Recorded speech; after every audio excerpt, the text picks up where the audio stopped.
അപ്പോൾ നമുക്കിന്നൊരു പുതിയ കഥ കേട്ടാലോ? കഥയെപ്പറ്റി കൂടുതലൊന്നും പറയാനില്ല, ഒന്ന് ലൈക്ക് അടിച്ച് കാണാൻ ശ്രമിക്കുക. കഥയുടെ തുടക്കത്തിൽ തന്നെ കാട്ടുതീ പോലെ ആ വാർത്ത പരന്നു. ഗ്ലോബൽ ജോബ് കമ്പനി ഉടമയും ചാരിറ്റി പ്രവർത്തകനുമായ സത്യജിത്ത് സ്വവസതിയിൽ കൊല്ലപ്പെട്ട നിലയിൽ കണ്ടെത്തി. വാർത്തയറിഞ്ഞ് മാധ്യമപ്രവർത്തകർ അവിടേക്ക് പാഞ്ഞു. റോഡിലും മതിലിനു ചുറ്റും ജനങ്ങൾ തിങ്ങി നിറഞ്ഞിരിക്കുന്നു. പോലീസ് ആരെയും അകത്തേക്ക് കടത്തിവിടുന്നില്ല. പോലീസും ഫോറൻസിക് വിഭാഗവും പരിശോധന നടത്തിക്കൊണ്ടിരിക്കുന്നു. അവിടേക്ക് SP തേജസ് അയ്യരുടെ ഔദ്യോഗിക വാഹനം ചീറിപ്പാഞ്ഞു വന്നു നിന്നു. മാധ്യമപ്രവർത്തകരുടെ ക്യാമറ ഫ്ലാഷുകൾ മിന്നിക്കൊണ്ടേയിരുന്നു. SP തേജസിനെ കണ്ടതും സർക്കിൾ ഇൻസ്പെക്ടർ നിയാസ് അറ്റൻഷനായി സല്യൂട്ട് ചെയ്തിട്ട് അകത്തേക്ക് കൂട്ടിക്കൊണ്ടുപോയി. കൊട്ടാര സാദൃശ്യമായ ഒരു ബംഗ്ലാവായിരുന്നു സത്യജിത്തിൻ്റേത്. നാട്ടുകാരുടെ പ്രിയപ്പെട്ടവൻ, ഏവരുടെയും കണ്ണിലുണ്ണി. തേജസ് ഹാളിലേക്ക് കയറിയതും ഞെട്ടിപ്പോയി. ഹാളിൽ വാതിലിന്റെ സമീപം തല തകർന്ന് മരിച്ച നിലയിൽ സത്യജിത്ത്. ചുറ്റും രക്തം തളം കെട്ടിക്കിടക്കുന്നു. ഡോഗ് സ്ക്വാഡിലെ ചിന്നു മണം പിടിച്ച് പൈപ്പിൻചോട് വരെ പോയിട്ട് തിരിച്ചു വന്നു. രക്തം പുരണ്ട ചെരുപ്പിന്റെ പാട് സിറ്റൗട്ടിലൂടെ പൈപ്പിൻചോട് വരെ പോയിരിക്കുന്നു. തേജസ് സൂക്ഷ്മതയോടെ ഒരുപാട് ശ്രദ്ധിച്ചു. അതൊരു സ്ലിപ്പർ ചെരുപ്പിന്റെ പാടാണെന്ന് തേജസ് മനസ്സിലാക്കി. അതും ഒരു പാരഗൻ ചെരുപ്പിന്റെ. സിറ്റൗട്ടിന്റെ ചവിട്ടുപടിക്ക് സമീപം സൂക്ഷിച്ചു നോക്കിയാൽ ചെരുപ്പിന്റെ കമ്പനി പേര് തിരിച്ചറിയാമായിരുന്നു. അതിൽ നിന്നും തേജസിന് മനസ്സിലായി കൊലയാളി ധരിച്ചിരുന്നത് പുതിയ ചെരുപ്പായിരുന്നു എന്ന്. കാർ പോർച്ചിന്റെ മൂലയിൽ കാറിലേക്ക് ചാരിയിരുന്ന് ഒരു ചെറുപ്പക്കാരൻ ഏങ്ങലടിച്ച് കരയുന്നുണ്ടായിരുന്നു. തേജസ് CI നിയാസിനെ നോക്കി. നോട്ടത്തിന്റെ അർത്ഥം മനസ്സിലാക്കിയ നിയാസ് പറഞ്ഞു, സാർ, ഇവനാണ് സ്റ്റേഷനിലേക്ക് വിളിച്ചു പറഞ്ഞത്. സത്യജിത്തിന്റെ സന്തത സഹചാരിയും മനസാക്ഷി സൂക്ഷിപ്പുകാരനുമാണ്. ഈ വീട്ടിൽ വേറെ ആരുമില്ലേ? ഇല്ല സാർ, ഇവിടെ സത്യജിത്ത് മാത്രമേ ഉള്ളൂ. അടുക്കള ജോലിക്കും മറ്റും ഇവന്റെ അമ്മയും പെങ്ങളുമാണ് വരുന്നത്. അവർ 5 മണിയാവുമ്പോൾ തിരിച്ചു പോകും. ഇവന്റെ പേര് രാഹുൽ. ഇവിടെയുള്ള CCTV പരിശോധിക്കണം. പിന്നെ ഇവിടേക്ക് വരുന്ന റോഡിൽ ക്യാമറ ഉണ്ടെങ്കിൽ അതിന്റെ ഫുട്ടേജ് കളക്ട് ചെയ്യണം. Okay sir. സത്യജിത്ത് മാരീഡ് അല്ലേ? മറ്റു ബന്ധുക്കൾ? 3 മാസം മുമ്പ് സത്യജിത്തിന്റെ വൈഫ് മരണപ്പെട്ടു. ബാത്റൂമിൽ തെന്നി വീണു. പിന്നെ ബന്ധുക്കൾ എന്ന് പറയാൻ ഇവിടുത്തെ നാട്ടുകാർ തന്നെയാ ബന്ധുക്കൾ. മറ്റാരുമുള്ളതായി അറിയില്ല സാർ. ഓക്കെ, എത്രയും പെട്ടെന്ന് ബാക്കിയുള്ള നടപടികൾ പൂർത്തിയാക്കിയിട്ട് CCTV ഫുട്ടേജുമായി എൻ്റെ ഓഫീസിൽ വരണം. ബാക്കി അവിടെ ഇരുന്ന് സംസാരിക്കാം. Yes sir. ബാക്കിയുള്ള നടപടികൾ പൂർത്തിയാക്കി ബോഡി പോസ്റ്റ്മോർട്ടത്തിന് അയച്ച ശേഷം നിയാസ് CCTV ഫുട്ടേജ് കളക്ട് ചെയ്ത് നേരെ SP ഓഫീസിലേക്ക് പുറപ്പെട്ടു. തേജസ് അയ്യർ CCTV ഫുട്ടേജ് കമ്പ്യൂട്ടറിലിട്ട് പരിശോധിച്ചു. കറുത്ത വസ്ത്രങ്ങൾ അണിഞ്ഞ ഒരാൾ ഗേറ്റ് ചാടിക്കടന്നു വരുന്നു. അയാൾ മുഖം കറുത്ത തുണി കൊണ്ട് മറച്ചിട്ടുണ്ട്. കൈകളിൽ ഗ്ലൗസ് ധരിച്ചിട്ടുണ്ട്. സിറ്റൗട്ടിൽ കയറി കോണിമ്പില്ലടിക്കുന്നു. അല്പസമയത്തിനു ശേഷം ഉറക്കച്ചടവോടെ സത്യജിത്ത് വാതിൽ തുറക്കുന്നു. പിന്നെ ആഗതനോട് സംസാരിക്കുന്നു. ആഗതൻ ശക്തിയിൽ സത്യജിത്തിനെ അകത്തേക്ക് തള്ളുന്നു. പിന്നെ മിനിറ്റുകൾക്കുള്ളിൽ തിരിച്ചിറങ്ങുന്നു. ഇപ്പോൾ അയാളുടെ കയ്യിൽ ഒരു ചുറ്റിക കാണാം. അയാൾ നേരെ പൈപ്പിൻ ചുവട്ടിൽ പോയി കാലുകൾ കഴുകുന്നു. പോക്കറ്റിൽ നിന്ന് ഒരു സ്പ്രേ എടുത്ത് അവിടെയാകെ അടിക്കുന്നു. തിരിച്ചു പോകുന്നു. ഇത്രയും കണ്ട തേജസ് വീഡിയോ ഒന്നുകൂടി പ്ലേ ചെയ്ത് ശ്രദ്ധിച്ചു. കാലിൽ അയാൾ ഷൂ ആണ് ധരിച്ചിരിക്കുന്നത്. തേജസ് അത് ചൂണ്ടിക്കാണിച്ച് നിയാസിനോട് ചോദിച്ചു, നിയാസ്, കൊലയാളി ധരിച്ചിരിക്കുന്നത് ഷൂ ആണ്. അവിടെ കണ്ട പാട് സ്ലീപ്പർ ചെരുപ്പിൻ്റെതാണ്, അതും പാരഗൻ ചെരുപ്പിൻ്റെ. സാർ, അതെങ്ങനെ? അവിടെ മറ്റാരും വന്നതായിട്ട് ഫുട്ടേജിൽ കണ്ടതുമില്ലല്ലോ സാർ. പിന്നെ എങ്ങനെ സാർ? ചിലപ്പോൾ അയാളുടെ ഷൂവിൻ്റെ അടിയിൽ ചെരുപ്പ് ഒട്ടിച്ചു വച്ചതാണെങ്കിലോ? പോലീസിനെ തെറ്റിദ്ധരിപ്പിക്കാൻ. അതും ശരിയാവും സാർ. അങ്ങനെയാണെങ്കിൽ കൊലയാളി അതിബുദ്ധിമാനാണ്. തേജസ് അത് ശരിവെക്കുന്നത് പോലെ തലയാട്ടി വീണ്ടും വീഡിയോ പ്ലേ ചെയ്തു. കൊലയാളി നടന്നു വരുന്ന ഭാഗം പൗസ് ചെയ്തിട്ട് സൂം ചെയ്ത് നോക്കി. അവ്യക്തമായിട്ടാണെങ്കിലും അത് സൂക്ഷിച്ചു നോക്കിയാൽ തിരിച്ചറിയാമായിരുന്നു. തേജസ് അത് നിയാസിനെയും കാട്ടിക്കൊടുത്തു. സത്യജിത്ത് ചാരിറ്റി പ്രവർത്തകനല്ലേ? അപ്പോൾ ഫണ്ട് വരണമെങ്കിൽ ഒരു ട്രസ്റ്റ് വേണം. അതൊന്ന് അന്വേഷിക്കണം നിയാസ്. പിന്നെ ഗ്ലോബൽ ജോബ് കമ്പനിയുടെ അവകാശി ആരാണെന്നും. സാർ, അത് അന്വേഷിച്ചിരുന്നു. ചാരിറ്റിയും കമ്പനിയും ഒരേ ട്രസ്റ്റിൻ്റെ പേരിലാണ്. ആരൊക്കെയാണ് ട്രസ്റ്റിലുള്ള അംഗങ്ങൾ എന്നറിയോ? സാർ, സത്യജിത്തും വൈഫ് നന്ദിനിയും പിന്നെ ഡ്രൈവർ രാഹുലും. അപ്പോൾ ഇനിയുള്ള അവകാശി രാഹുലാണല്ലേ? Yes sir. അപ്പോൾ സംശയിക്കാൻ ഒരു പ്രതിയായി സാർ. നിയാസ് സംശയത്തോടെ തേജസിനെ നോക്കി. അതെ നിയാസ്, ട്രസ്റ്റിൻ്റെ മറ്റു 2 അവകാശികളും മരണപ്പെട്ട സ്ഥിതിക്ക് ഇനിയുള്ള അവകാശി രാഹുലാണ്. എന്തുകൊണ്ട് കൊലയാളി രാഹുലായിക്കൂടാ? സ്വത്തുക്കൾ കൈക്കലാക്കാൻ വേണ്ടി രാഹുൽ ചെയ്തതാണെങ്കിലോ ഈ കൊലപാതകങ്ങൾ? സാർ, സത്യജിത്തിൻ്റെ വൈഫ് നന്ദിനി നോർമൽ ആക്സിഡൻറ്റിലാണ് മരണപ്പെട്ടത്. ബാത്റൂമിൽ തെന്നി വീണ്. ആ സംഭവം നടക്കുമ്പോൾ സത്യജിത്തും രാഹുലും മറ്റൊരു സ്ഥലത്തായിരുന്നു, ചാരിറ്റിയുമായി ബന്ധപ്പെട്ട്. മാത്രമല്ല, ആശുപത്രിയിൽ അഡ്മിറ്റായി 3-ാം ദിവസമാണ് നന്ദിനി മരണപ്പെടുന്നത്. പിന്നെ എങ്ങനെ രാഹുലിനെ സംശയിക്കും സാർ? അപ്പോൾ നന്ദിനിയെ ആശുപത്രിയിൽ എത്തിച്ചതാരാണ്? രാഹുലിൻ്റെ അമ്മ നന്ദിനിയുടെ നിലവിളി കേട്ട് ചെന്ന് നോക്കുമ്പോൾ ബാത്റൂമിൽ വീണ് കിടക്കുന്നതാണ് കണ്ടത്. അവരപ്പോൾ തന്നെ ആംബുലൻസ് വിളിച്ച് സിറ്റി ആശുപത്രിയിലേക്ക് എത്തിക്കുകയായിരുന്നു. പിന്നീടാണ് സത്യജിത്തും രാഹുലും വിവരമറിഞ്ഞു വന്നത്. അവരെ വിവരമറിയിച്ചത് SI ആനന്ദായിരുന്നു. ഇനിയൊരു പക്ഷേ സത്യജിത്തിനെ കൊലപ്പെടുത്തിയത് റിപ്പറാണെങ്കിലോ സാർ? ചിലപ്പോൾ ആവാം. പക്ഷേ റിപ്പറാണെങ്കിൽ അവിടെ മോഷണം നടക്കില്ലേ? അവിടെ മോഷണം നടന്നിട്ടില്ല. പിന്നെ റിപ്പറാണെന്ന് എങ്ങനെ സംശയിക്കും നിയാസ്? എന്തായാലും രാഹുലിൻ്റെ ഡീറ്റെയിൽസ് കളക്ട് ചെയ്യണം. അവൻ എത്ര ബാങ്ക് അക്കൗണ്ട് ഉണ്ടെന്ന്, അതിലെല്ലാം എത്ര എമൗണ്ട് ഉണ്ടെന്നുമെല്ലാം. Yes sir. എത്രയും പെട്ടെന്ന് അതെല്ലാം കളക്ട് ചെയ്യണം. Okay, you go. നിയാസ് പോയതും തേജസ് റോഡിൽ നിന്നുള്ള CCTV ഫുട്ടേജ് പരിശോധിച്ചു. അതിൽ കൊലയാളി നടന്നു പോകുന്നതല്ലാതെ മറ്റൊന്നുമില്ല. അങ്ങോട്ട് പോകുമ്പോഴും തിരിച്ചു വരുമ്പോഴും കയ്യിൽ ആയുധമുള്ളതായി കണ്ടില്ല. ആയുധം ഒളിപ്പിച്ചു വച്ചതാവാമെന്ന് തേജസ് അനുമാനിച്ചു. പിറ്റേന്ന് തന്നെ നിയാസ് രാഹുലിൻ്റെ ബാങ്ക് അക്കൗണ്ട് ഡീറ്റെയിൽസുമായി വന്നു. രാഹുലിൻ്റെ മാത്രമല്ല, അവൻ്റെ അമ്മയുടെയും ഉണ്ടായിരുന്നു. ഇരുവർക്കും ഒരേ അക്കൗണ്ട് മാത്രം. രാഹുലിൻ്റെ അക്കൗണ്ടിൽ 30,000-ൽ താഴെയും അമ്മയുടെ അക്കൗണ്ടിൽ വെറും 6,000-വും. നിയാസ്, രാഹുലിൻ്റെ ആധാറുമായി എത്ര അക്കൗണ്ട് ലിങ്ക് ചെയ്തിട്ടുണ്ടെന്ന് പരിശോധിച്ചിരുന്നോ? പരിശോധിച്ചു സാർ. ഈ അക്കൗണ്ട് അല്ലാതെ വേറെ ഇല്ലെന്നാണ് കാണിക്കുന്നത്. പെങ്ങൾക്കുള്ളത് 0 ബാലൻസ് അക്കൗണ്ടാണ്. അതിലാണെങ്കിൽ വെറും 500 രൂപ മാത്രം. പ്രധാനമന്ത്രി 5 ലക്ഷം രൂപ ഇട്ടുകൊടുക്കുമെന്ന് ആരോ തെറ്റിദ്ധരിപ്പിച്ചതുകൊണ്ടാണ് ആ അക്കൗണ്ട് എടുക്കാൻ കാരണം. തേജസ് അറിയാതെ ചിരിച്ചുപോയി. ജനങ്ങളുടെ ഒരു കാര്യം, എന്തെങ്കിലും കേട്ടാൽ അതങ്ങ് വിശ്വസിച്ചോളും. പക്ഷേ തേജസ് ആകെ കൺഫ്യൂഷനായിരുന്നു. സാർ, രാഹുലിനെ കുറിച്ച് മറ്റൊരു വിവരം കൂടി കിട്ടിയിട്ടുണ്ട്. എന്താണത്? തേജസ് ആകാംക്ഷയോടെ ചോദിച്ചു. സാർ, സത്യജിത്ത് കൊടുക്കുന്ന ശമ്പളത്തിൽ നിന്ന് ഒരു വിഹിതം അനാഥാലയത്തിനും വൃദ്ധസദനത്തിനും കൊടുക്കാറുണ്ട്. ഈ വിവരം എങ്ങനെ കിട്ടി? സാർ, അവൻ്റെ അമ്മയും പെങ്ങളുമാണ് പറഞ്ഞത്. പത്തനാപുരത്തൊരു സെൻ്ററുണ്ട്, അവിടെയാണ് കൂടുതലും കൊടുക്കാറുള്ളത്. ഞാനവിടെ വിളിച്ച് അന്വേഷിച്ചിരുന്നു. സംഭവം ശരിയാണ്. അതൊരു വൃദ്ധസദനം മാത്രമല്ല, അനാഥാലയവും കൂടിയാണ്. അവൻ ഡൊണേഷൻ കൊടുക്കുന്ന മറ്റു സ്ഥാപനങ്ങളിൽ കൂടി അന്വേഷിക്കണം. എത്ര തുകയാണ് കൊടുക്കുന്നതെന്ന് വരെ അന്വേഷിക്കാം സാർ. നമുക്ക് രാഹുലിൻ്റെ വീട് വരെ ഒന്ന് പോകണം നിയാസ്. ഇന്ന് തന്നെ പോകാം സാർ. സത്യജിത്തിൻ്റെ ചാരിറ്റിയെക്കുറിച്ചുള്ള ഡീറ്റെയിൽസ് കളക്ട് ചെയ്തോ? ഉവ്വ് സാർ. കമ്പനിയുടെ ലാഭത്തിൽ നിന്ന് ഒരു വിഹിതമെടുത്ത് പാവപ്പെട്ടവരെ സഹായിച്ചായിരുന്നു സത്യജിത്തിൻ്റെ തുടക്കം. പിന്നെ ട്രസ്റ്റ് രൂപീകരിച്ച് സോഷ്യൽ മീഡിയ വഴി ഓരോ രോഗികളെയും സഹായിക്കാൻ അഭ്യർത്ഥന തുടങ്ങി. അതിനുവേണ്ടിയാണ് ട്രസ്റ്റ് രൂപീകരിച്ചത്. ഒരുപാട് രോഗികളെ സഹായിച്ചു. 2-3 ആശുപത്രികളുമായി ടൈപ്പുണ്ടാക്കി. മറ്റുള്ള പേഷ്യൻസിനേക്കാളും തുക കുറച്ചാണ് സത്യജിത്തിൻ്റെ കെയർ ഓഫിലുള്ള പേഷ്യൻസിനെ അവിടെ ട്രീറ്റ്മെൻറ്റ് ചെയ്യുന്നത്. സത്യജിത്തിന് ശത്രുക്കളാരെങ്കിലും? സോഷ്യൽ മീഡിയയിൽ ശത്രുക്കളുണ്ട്. അത് മറ്റാരുമല്ല, ഇതേപോലെ ചാരിറ്റി പ്രവർത്തനം നടത്തുന്നവർ തന്നെയാണ്. അതൊന്നും സത്യജിത്ത് കാര്യമായി എടുത്തിട്ടുമില്ല. പിന്നെ സോഷ്യൽ മീഡിയയിൽ പരസ്പരം ചെളി വാരി എറിയുന്നത് പതിവാണല്ലോ സാർ. ഓക്കെ നിയാസ്, ഇനി രാഹുലിന് എന്താണ് പറയാനുള്ളതെന്ന് കേൾക്കാം. നമുക്കിപ്പോൾ തന്നെ അവനെ കാണാൻ പോകാം. Yes sir. തേജസും നിയാസും രാഹുലിൻ്റെ വീട്ടിലെത്തുമ്പോൾ അവൻ എവിടേക്കോ പോകുവാനായി കയ്യിലൊരു പൊതിയുമായി ഒരുങ്ങി നിൽക്കുമായിരുന്നു. തേജസ് വണ്ടിയിൽ നിന്നും ഇറങ്ങി വീടും പരിസരവും വീക്ഷിച്ചു. ഒരു സാധാരണ വീട്. വീടും പരിസരവും വൃത്തിയായി സൂക്ഷിച്ചിരിക്കുന്നു. തേജസ് രാഹുലിൻ്റെ അടുത്തേക്ക് ചെന്നു. രാഹുൽ എവിടെയോ പോകാൻ തയ്യാറായി നിൽക്കുവാണെന്ന് തോന്നുന്നല്ലോ. എവിടേക്കാ? കയ്യിലെന്തോ ഒരു പൊതി. അതെ സാർ, എറണാകുളം വരെ. ഇത് കുറച്ച് പണമാണ്. രാഹുൽ കയ്യിലിരുന്ന പൊതി തേജസിന് നേരെ കാണിച്ചുകൊണ്ട് ഒരു ഭാവഭേദവുമില്ലാതെ പറഞ്ഞു. പണമോ? എത്രയുണ്ട്? എന്താണ് ഈ പണം കൊണ്ടുള്ള ആവശ്യം? തേജസ് സംശയത്തോട് ചോദിച്ചു. സാർ, ഇത് ഇന്നലെ ബാങ്കിൽ നിന്നെടുത്തതാണ്. 8 ലക്ഷം രൂപയുണ്ട്. ഒരു കുഞ്ഞിൻ്റെ ഓപ്പറേഷന് വേണ്ടിയുള്ളതാണ്. ആശുപത്രിയിൽ നിന്നും പണം അടയ്ക്കണം. അതിനുവേണ്ടിയാണ് ഞാൻ എറണാകുളത്ത് പോകുന്നത്. ചാരിറ്റിയുടെ പൈസയാണോ? അതെ. ഞങ്ങളും കൂടി വരുന്നതിൽ ബുദ്ധിമുട്ടില്ലല്ലോ? ഇല്ല സാർ, നിങ്ങൾക്ക് ബുദ്ധിമുട്ടില്ലെങ്കിൽ കൂടെ വരാം. എനിക്ക് രാഹുലിനോട് കുറച്ച് സംസാരിക്കാനുണ്ട്. പോകുന്ന വഴി വണ്ടിയിലിരുന്ന് സംസാരിക്കാം. അതാവുമ്പോൾ രാഹുലിൻ്റെ യാത്രയും മുടങ്ങണ്ടല്ലോ. ശരി സാർ. തേജസ് രാഹുലിനെയും കൂട്ടി പിൻസീറ്റിൽ കയറി. നിയാസ് വണ്ടി മുന്നോട്ടെടുത്തു. രാഹുൽ, സത്യജിത്തിന് ശത്രുക്കൾ ആരെങ്കിലും ഉണ്ടായിരുന്നോ?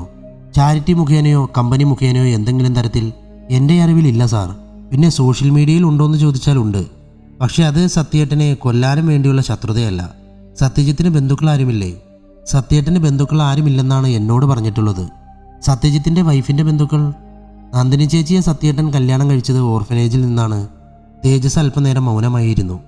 തൻ്റെ കണക്കുകൂട്ടലുകളും പ്രതീക്ഷകളും വൃഥാവിലാവുമോ എന്ന് സംശയിച്ചു. രാഹുൽ സത്യജിത്തിൻ്റെ കൂടെ കൂടിയിട്ട് എത്ര വർഷമായി? 6 വർഷം. എൻ്റെ 20ാമത്തെ വയസ്സിൽ സത്യേട്ടനോടൊപ്പം കൂടിയതാണ്. അപ്പോൾ കമ്പനി തുടങ്ങിയിട്ടേ ഉണ്ടായിരുന്നുള്ളൂ. സത്യേട്ടൻ കമ്പനി ലാഭത്തിൽ നിന്ന് കാശെടുത്ത് മറ്റുള്ളവരെ സഹായിക്കാൻ തുടങ്ങിയപ്പോൾ ഒരിക്കൽ ഞാൻ ചോദിച്ചു, എന്തിനാണ് സത്യേട്ടൻ ഇങ്ങനെ കാശ് കളയുന്നതെന്ന്. അപ്പോൾ സത്യേട്ടൻ പറഞ്ഞത്, താനും ഒരിക്കൽ ദാരിദ്ര്യം അനുഭവിച്ചതാണ്, തെരുവിൽ കിടന്ന് കഷ്ടപ്പെട്ടതാണെന്നൊക്കെ. ഇത് പറയുമ്പോൾ രാഹുലിൻ്റെ തൊണ്ട ഇടറിയിരുന്നു, കണ്ണുകൾ നിറഞ്ഞിരുന്നു. അത് കണ്ടിട്ടാണോ രാഹുലും മറ്റുള്ളവരെ സഹായിക്കാൻ തുടങ്ങിയത്? അതെ സാർ. കമ്പനിയുടെയും ട്രസ്റ്റിൻ്റെയും ഇനിയുള്ള അവകാശി നീയല്ലേ രാഹുൽ? ഈ കൊലപാതകത്തിൻ്റെ പിന്നിൽ നീയാണെന്ന് ഞങ്ങൾ പറഞ്ഞാൽ? തേജസ് രാഹുലിനെ ചൂഴ്ന്നു നോക്കിക്കൊണ്ട് ചോദിച്ചു. പെട്ടെന്ന് രാഹുലിൻ്റെ മട്ടുമാറി. നിങ്ങൾ പോലീസുകാർ ആടിനെ പട്ടിയാക്കുന്നവരാണെന്ന് എനിക്കറിയാം. എനിക്ക് എൻ്റെ സത്യേട്ടനെ കൊല്ലേണ്ട ആവശ്യമില്ല. നിങ്ങൾക്കറിയോ, എൻ്റെ പെങ്ങളുടെ കല്യാണത്തിന് നല്ലൊരു തുക സത്യേട്ടൻ ഡെപ്പോസിറ്റ് ചെയ്തിട്ടുണ്ട്, ഞാൻ പോലും അറിയാതെ. ഇന്നലെ ഈ പണം എടുക്കാൻ ബാങ്കിൽ ചെന്നപ്പോൾ ബാങ്ക് മാനേജറാണ് ഇക്കാര്യം എന്നോട് പറയുന്നത്. ഞങ്ങൾ താമസിക്കുന്ന വീടും പറമ്പും വാങ്ങി തന്നതും സത്യേട്ടനാണ്. അങ്ങനെയുള്ള ഒരാളെ ഞാൻ എന്തിനു കൊല്ലണം? അവന് ദേഷ്യവും സങ്കടവും ഒരുമിച്ച് വന്നു. എന്തിനു കൊല്ലണമെന്ന് ചോദിച്ചാൽ, കമ്പനിയും ട്രസ്റ്റും ഇനി നിനക്ക് സ്വന്തമാണ്. അതിനുവേണ്ടിയും ആവാമല്ലോ രാഹുൽ. അവിടെയാണ് നിങ്ങൾക്ക് തെറ്റുപറ്റിയത് സാർ. ഈ ട്രസ്റ്റിലുള്ളവരിൽ ആരെങ്കിലും 2 പേർക്ക് എന്തെങ്കിലും സംഭവിച്ചാൽ പിന്നെ ബാക്കിയുള്ള ഒരു അംഗത്തിന് അയാളുടെ പേര് ഉൾപ്പെടുത്തി മറ്റൊരു ട്രസ്റ്റ് രൂപീകരിക്കാൻ കഴിയില്ല. ആ രീതിയിലാണ് സത്യേട്ടൻ ചെയ്തു വച്ചിരിക്കുന്നത്. തേജസ് വീണ്ടും ചിന്താകുലനായി. അപ്പോൾ സത്യജിത്തിൻ്റെ വീടും വസ്തുവിനും ഇനി ആരാണ് അവകാശി? അതിനെക്കുറിച്ച് രാഹുലിന് അറിയുമോ? നന്ദിനി ചേച്ചിയുടെ മരണശേഷം സത്യേട്ടൻ ഒരു വിൽപത്രം എഴുതിയിരുന്നു. പക്ഷെ അതിനെക്കുറിച്ച് എനിക്കറിയില്ല. ആ വിൽപത്രം എവിടെയാണെന്ന് രാഹുലിന് അറിയുമോ? വിൽപത്രം എഴുതിയത് അഡ്വക്കേറ്റ് ദേവദത്തനാണ്. ചിലപ്പോൾ അദ്ദേഹത്തിൻ്റെ കൈവശം കാണും. പിന്നെ ആരും ഒന്നും മിണ്ടിയില്ല. തേജസ് ചിന്താകുലനായിരുന്നു. എറണാകുളത്തെ ഒരു മൾട്ടി ഹോസ്പിറ്റലിൻ്റെ മുൻവശത്ത് വാഹനം നിന്നു. രാഹുലിനൊപ്പം തേജസും നിയാസും കൂടി കുട്ടിയെ കാണാനെത്തി. ഒരു 6 വയസ്സുകാരി. മാതാപിതാക്കളെ കാണുമ്പോൾ തന്നെ അറിയാം വെറും പാവപ്പെട്ടവരാണെന്ന്. രാഹുൽ പണം അവരെ ഏൽപ്പിച്ചു. കുട്ടിക്ക് ഹൃദയസംബന്ധമായ അസുഖമാണെന്ന് മാതാപിതാക്കളിൽ നിന്ന് തേജസ് മനസ്സിലാക്കി. തിരികെ വരുമ്പോൾ തേജസ് രാഹുലിനോട് ചോദിച്ചു, രാഹുലിന് ആരെയെങ്കിലും സംശയമുണ്ടോ? ഇല്ല സാർ. പ്രത്യേകിച്ച് സംശയിക്കാനായി എൻ്റെ അറിവിൽ സത്യേട്ടന് ശത്രുക്കൾ ആരുമില്ല. എൻ്റെ സത്യേട്ടനെ കൊന്നവരാരായാലും അവനെ നിയമത്തിൻ്റെ മുന്നിൽ കൊണ്ടുവരണം സാർ. ഓക്കെ രാഹുൽ, എന്തെങ്കിലും ആവശ്യം വന്നാൽ വിളിപ്പിക്കാം. രാഹുലിനെ വീടിന് മുന്നിൽ ഇറക്കിയിട്ട് പോകുമ്പോൾ തേജസിൻ്റെയും നിയാസിൻ്റെയും മനസ്സിൽ ഒരു ചിന്ത മാത്രമേ ഉണ്ടായിരുന്നുള്ളൂ. ആരാണ് കൊലയാളി? അഡ്വക്കേറ്റ് ദേവദത്തനിൽ നിന്ന് സത്യജിത്തിൻ്റെ സ്വത്തുക്കളുടെ ഇനിയുള്ള അവകാശി രാഹുലിൻ്റെ അമ്മയും പെങ്ങളുമാണെന്ന് തേജസ് മനസ്സിലാക്കി. കൊലയാളി ഒന്നുകിൽ രാഹുൽ, അല്ലെങ്കിൽ രാഹുലിനെ സംശയത്തിൻ്റെ മുനയിൽ നിർത്തി കേസന്വേഷണം തുടരാൻ തന്നെ തേജസ് തീരുമാനിച്ചു. എന്നാൽ അന്ന് രാത്രിയിൽ മറ്റൊരു സംഭവമുണ്ടായി. പെരുമ്പാവൂരിനടുത്ത് വെളുപ്പിന് 2 മണി കഴിഞ്ഞ സമയം. എങ്ങും നിശബ്ദത. സ്ട്രീറ്റ് ലൈറ്റിൻ്റെ മഞ്ഞ വെളിച്ചത്തിൽ ഒരാൾ നടന്നു പോകുന്നത് കാണാം. തെരുവ് നായ്ക്കൾ കുരയ്ക്കുന്നുണ്ടെങ്കിലും അയാൾ അതൊന്നും ശ്രദ്ധിക്കാതെ നടന്നു പോയിക്കൊണ്ടേയിരുന്നു. കറുത്ത വേഷമണിഞ്ഞ അയാൾ ഒരു വീടിൻ്റെ ഗേറ്റിന് മുന്നിൽ നിന്നു. ആ വീടിൻ്റെ തൊട്ടടുത്തൊന്നും മറ്റു വീടുകളില്ല. അയാൾ ചുറ്റും നോക്കിയിട്ട് ഗേറ്റ് ചാടിക്കടന്നു. കോളിംഗ് ബെല്ലിൽ വിരലമർത്തിയിട്ട് കാത്തു നിന്നു. ഒരു പ്രതികരണവും കാണാഞ്ഞിട്ട് വീണ്ടും സ്വിച്ചിൽ അമർത്തി പിടിച്ചു. അകത്ത് കിളികൾ ചിലയ്ക്കുന്ന ശബ്ദം കേൾക്കാം. അകത്ത് വെളിച്ചം വരുന്നത് കണ്ടിട്ട് അയാൾ സിറ്റ് ഔട്ടിൽ കയറി വാതിലിൻ്റെ മുന്നിൽ കാത്തു നിന്നു. തടിച്ചുരുണ്ട ഒരാൾ വാതിൽ തുറന്നു. മുന്നിൽ നിൽക്കുന്ന ആളെ കണ്ട് ഞെട്ടി പേടിയോടെ ചോദിച്ചു, ആരാ? വന്നയാൾ അയാളെ പിടിച്ച് സിറ്റ് ഔട്ടിലേക്ക് ഇറക്കി. നിലവിളിക്കാൻ തുടങ്ങിയ ഗൃഹനാഥനെ അയാൾ ചൂണ്ടുവിരൽ കൊണ്ട് വേണ്ട എന്ന ആംഗ്യം കാണിച്ചു. ഞൊടിയിടയ്ക്കുള്ളിൽ അയാളുടെ കയ്യിൽ ഒരു ചുറ്റിക പ്രത്യക്ഷപ്പെട്ടു. അയാൾ ആ ചുറ്റിക ഗൃഹനാഥൻ്റെ തലയിൽ ആഞ്ഞടിച്ചു. അടിയുടെ ശക്തിയിൽ ചുറ്റിക തലയിൽ തറഞ്ഞിരുന്നു. ഒന്ന് നിലവിളിക്കാൻ പോലുമാകാതെ ഗൃഹനാഥൻ നിലത്തേക്ക് വീണു. തലയിൽ ചവിട്ടിപ്പിടിച്ച് അയാൾ ചുറ്റിക വലിച്ചൂരി. രക്തം ചീറ്റിയൊഴുകാൻ തുടങ്ങി. ഗൃഹനാഥൻ 3 വട്ടം കൈകാലുകൾ വെട്ടിച്ചു. പിന്നെ ആ തടിച്ച ശരീരം നിശ്ചലമായി. കറുത്ത വേഷധാരി വന്നതുപോലെ ഗേറ്റ് ചാടിക്കടന്ന് മുന്നോട്ട് നടന്നു. പെട്ടെന്നൊരു നായ കുരച്ചുകൊണ്ട് അയാളെ കടിക്കാനായി ഓടിയെടുത്തു. ഒപ്പം മറ്റു നായ്ക്കളും. ആദ്യം ഓടി വന്ന നായയുടെ തലയിൽ അയാളുടെ ചുറ്റിക ആഞ്ഞു പതിച്ചു. നായ ഒരു ഞരക്കത്തോടെ കിടന്നു പിടച്ചു. അത് കണ്ട് മറ്റു നായ്ക്കൾ പേടിച്ച് തിരിഞ്ഞോടി. അയാൾ ഇരുട്ടിൻ്റെ മറവ് പിടിച്ച് നടന്നകന്നു. രാവിലെ ഫോൺ നിർത്താതെ ബെല്ലടിക്കുന്നത് കേട്ട് തേജസ് ഉറക്കച്ചടവോടെ ഫോൺ എടുത്തു നോക്കി. നിയാസ് കോളിംഗ്. ഹലോ, എന്താ നിയാസ് രാവിലെ തന്നെ? സാർ, ഒരു ബാഡ് ന്യൂസ് ഉണ്ട്. ബാഡ് ന്യൂസോ? എന്താ നിയാസ്? തേജസ് പിടഞ്ഞെഴുന്നേറ്റ് ചോദിച്ചു. സാർ, രാവിലെ ടി വിയിൽ ന്യൂസ് ഇട്ടപ്പോഴാണ് കണ്ടത്. എറണാകുളത്ത് ഇന്നലെ റിപ്പർ ആക്രമണത്തിൽ ഒരാൾ കൊല്ലപ്പെട്ടു. വാട്ട്? തേജസിന് വിശ്വസിക്കാനായില്ല. അതെ സാർ, സാറൊന്ന് ന്യൂസ് നോക്കിയാൽ അറിയാം. ഓക്കെ നിയാസ്, താൻ വണ്ടിയുമായി വാ, നമുക്ക് അവിടെ വരെ ഒന്ന് പോകാം. Okay sir. Tejas T V on ചെയ്ത് ന്യൂസ് ചാനലിട്ടു. എറണാകുളം പെരുമ്പാവൂരിനടുത്ത് റിപ്പർ ആക്രമണത്തിൽ ഒരാൾ കൊല്ലപ്പെട്ടു. ചാരിറ്റി പ്രവർത്തകനായ അരവിന്ദാണ് കൊല്ലപ്പെട്ടത്. രാവിലെ ഭാര്യയാണ് അരവിന്ദ് സിറ്റ് ഔട്ടിൽ കൊല്ലപ്പെട്ട നിലയിൽ കണ്ടെത്തിയത്. സംസ്ഥാനത്ത് ഇത് 2ാമത്തെ വട്ടമാണ് റിപ്പർ ആക്രമണത്തിൽ ആളുകൾ കൊല്ലപ്പെടുന്നത്.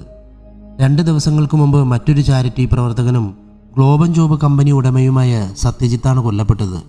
രാത്രികാലങ്ങളിൽ പോലീസ് പെട്രോളിംഗ് ഊർജിതപ്പെടുത്തുവാൻ DGP ഉത്തരവ് പുറപ്പെടുവിക്കുമെന്നാണ് അറിയാൻ കഴിഞ്ഞത്. ചാനൽ അവതാരകൻ നല്ലൊരു ന്യൂസ് കിട്ടിയ ഉത്സാഹത്തോടെ ഘോരാഘോരം പറഞ്ഞു. തേജസ് ടി വി ഓഫ് ചെയ്ത് പെട്ടെന്ന് റെഡിയായി പുറത്തു വന്നു. അപ്പോഴേക്കും നിയാസ് വണ്ടിയുമായി വന്നു. പെരുമ്പാവൂർ പോലീസുമായി ബന്ധപ്പെട്ട് ക്രൈം നടന്ന വീട്ടിലെത്തി തേജസ് സൂക്ഷ്മമായി പരിശോധിച്ചു. അവിടെയും ചോരപ്പാട് പതിഞ്ഞ ചെരുപ്പിൻ്റെ അടയാളം കണ്ടു. അവിടുത്തെ CCTV ഫുട്ടേജിൻ്റെ കോപ്പിയും വാങ്ങി തേജസും നിയാസും ഓഫീസിലെത്തി പരിശോധിച്ചു. 2 വീഡിയോയും താരതമ്യം ചെയ്ത് നോക്കിയതിൽ രണ്ടിലെയും കൊലയാളി ഒരാളാണെന്ന് മനസ്സിലായി. തേജസും നിയാസും പരസ്പരം നോക്കി. തങ്ങൾ എറണാകുളത്ത് പോയി വന്ന ദിവസം തന്നെ അടുത്ത കൊലപാതകവും. കൊലയാളിക്ക് രാഹുലിൻ്റെ അതേ ബോഡി ഷേപ്പ്. ഇരുവരുടെയും സംശയം വീണ്ടും രാഹുലിലേക്ക് തിരിഞ്ഞു. പത്രമാധ്യമങ്ങൾക്ക് അവരുടെ റേറ്റിംഗ് കൂട്ടാൻ പറ്റിയ കാലമായിരുന്നു പിന്നീട്. പോലീസിൻ്റെയും സർക്കാരിൻ്റെയും പിടിപ്പുകേടാണെന്ന് പ്രതിപക്ഷ പാർട്ടിക്കാർ ചാനലുകളിൽ വന്ന് പറയാൻ തുടങ്ങി. രാത്രികാലങ്ങളിൽ പോലീസ് പെട്രോളിംഗ് ഊർജിതപ്പെടുത്തി. അതുകൂടാതെ രാഹുലിനെ നിരീക്ഷിക്കാൻ ഷാഡോ പോലീസിലെ അനിലിനെ തേജസ് നിയോഗിച്ചു. രാഹുൽ സംഭാവന കൊടുക്കുന്ന സ്ഥാപനങ്ങൾ കണ്ടുപിടിച്ചെങ്കിലും പ്രയോജനപ്പെടുന്ന ഒന്നും ലഭിച്ചില്ല. 1 മാസക്കാലം കുഴപ്പമൊന്നുമില്ലാതെ കടന്നുപോയി. അതോടെ പോലീസ് പെട്രോളിംഗ് മന്ദഗതിയിലാക്കി. വീണ്ടും 2 ജില്ലകളിലായി 2 കൊലപാതകം കൂടി നടന്നു. 2 പേരും ചാരിറ്റി പ്രവർത്തകർ. ആ 2 ഇടങ്ങളിലും രാഹുൽ പോയിരുന്നതായി പോലീസ് കണ്ടെത്തി. പക്ഷേ കൊലപാതകം ചെയ്തത് രാഹുൽ തന്നെയാണെന്ന് പോലീസിനെ സംശയിക്കാനല്ലാതെ മറ്റ് തെളിവുകളൊന്നും ലഭിച്ചില്ല. എല്ലാ കൊലപാതകങ്ങളും ഒരേ രീതിയിലായിരുന്നു. കൊല്ലപ്പെട്ടവരെല്ലാം തന്നെ സോഷ്യൽ മീഡിയയിൽ ഫാൻസ് പേജ് വരെ ഉള്ളവരും. അതാത് സർക്കിളിലെ ഉയർന്ന പോലീസ് ഉദ്യോഗസ്ഥരെ IG വിളിച്ച് ശകാരിച്ചു. നിങ്ങളൊക്കെ എന്തുണ്ടാക്കാനാണ് യൂണിഫോമും അണിഞ്ഞ് തലയിൽ തൊപ്പിയും വെച്ച് നടക്കുന്നത്? ഇതുവരെ നിങ്ങൾക്ക് എന്തെങ്കിലും ചെയ്യാൻ കഴിഞ്ഞോ? മിസ്റ്റർ തേജസ്, നിങ്ങളുടെ സർക്കിളിലല്ലേ ആദ്യ കൊലപാതകം നടന്നത്? അതിൻ്റെ അന്വേഷണം എന്തായി? IG നല്ല ദേഷ്യത്തിൽ തന്നെ ചോദിച്ചു. സാർ, അന്വേഷണം നടക്കുന്നുണ്ട്. പക്ഷേ കൊലയാളി ഒരു തെളിവും ബാക്കിയാക്കിയില്ല. എല്ലാം അതിസമർത്ഥമായിട്ടാണ് ചെയ്തിരിക്കുന്നത്. ഓ, ഇനി പ്രതി നിങ്ങളുടെ അടുത്ത് വന്ന് പറയണമായിരിക്കും, ഞാനാണ് കൊലയാളി, എന്നെ അറസ്റ്റ് ചെയ്തോന്ന്. നാണമില്ലേ മിസ്റ്റർ ഇങ്ങനെ പറയാൻ? കൊലയാളിക്ക് നിങ്ങളെക്കാൾ ബുദ്ധിയുണ്ട്. തേജസ് നാണം കെട്ട് തലകുനിച്ചു. തേജസ് മാത്രമല്ല, അവിടെ ഉണ്ടായിരുന്ന മറ്റു ഉദ്യോഗസ്ഥരും. എല്ലാവരോടായി പറയുകയാണ്, 1 മാസത്തിൻ്റെ ഉള്ളിൽ കൊലയാളിയെ കണ്ടുപിടിച്ചിരിക്കണം. ഇല്ലെങ്കിൽ വേറെ ആമ്പിള്ളേര് വരും. CBI-ന്നോ ക്രൈംബ്രാഞ്ചിന്നോ കേരള പോലീസിനെ നാണം കെടുത്തരുത്. അല്ലെങ്കിൽ നിങ്ങൾക്ക് പകരം വേറെ ഓഫീസേഴ്സിനെ എനിക്ക് നിയമിക്കേണ്ടി വരും. നിങ്ങളൊക്കെ കഴിവുള്ള ഓഫീസേഴ്സാണെന്ന വിശ്വാസത്തിലാണ് ഇപ്പോൾ നിങ്ങളെ മാറ്റാത്തത്. 2 ആഴ്ചയ്ക്കുള്ളിൽ കേസിൻ്റെ ഇമ്പ്രൂവ്മെൻ്റ് എന്നെ അറിയിക്കണം, കേട്ടല്ലോ? ഇപ്പോൾ തന്നെ മന്ത്രിമാരുടെ ചോദ്യത്തിന് മുന്നിൽ തല കുനിച്ചാണ് നിൽക്കുന്നത്. ഇനിയും നാണം കെടുത്തരുത്. ഇത്രയും പറഞ്ഞിട്ട് IG ചവിട്ടിത്തുള്ളി ഇറങ്ങിപ്പോയി. ഉദ്യോഗസ്ഥരെല്ലാം പരസ്പരം നോക്കി പിറുപിറുത്തു. തേജസിന് തൻ്റെ ഔദ്യോഗിക ജീവിതത്തിലേറ്റ ആദ്യത്തെ നാണക്കേടായിരുന്നു ഇത്. അതവനിൽ വാശിയേറിച്ചു. എത്രയും പെട്ടെന്ന് കൊലയാളിയെ കണ്ടുപിടിച്ചേ മതിയാവൂ. ഓഫീസിലെത്തി സത്യജിത്തിൻ്റെ വീട്ടിലെ വീഡിയോ വീണ്ടും പരിശോധിക്കുകയായിരുന്നു തേജസ്. അപ്പോഴാണ് നിയാസ് അവിടേക്ക് വന്നത്. നിയാസിനെ കണ്ടതും തേജസ് ചോദിച്ചു, പുതുതായി എന്തെങ്കിലും ലീഡ് കിട്ടിയോ നിയാസ്? ചോദ്യത്തിനൊപ്പം നിയാസിനോട് ഇരിക്കുവാൻ ആംഗ്യം കാണിച്ചു. നിയാസ് കസാരയിലേക്ക് ഇരുന്നു. എന്നിട്ട് പറഞ്ഞു, സാർ, പുതുതായിട്ട് ഒന്നും കിട്ടിയില്ല, എന്നാൽ കിട്ടിയിട്ടുമുണ്ട്. എന്താണെങ്കിലും വ്യക്തമായി പറയൂ നിയാസ്. IG-യുടെ വായിലിരിക്കുന്നത് മുഴുവനും ഞാൻ കേട്ടു. ആകെ ടെൻഷനാണ്.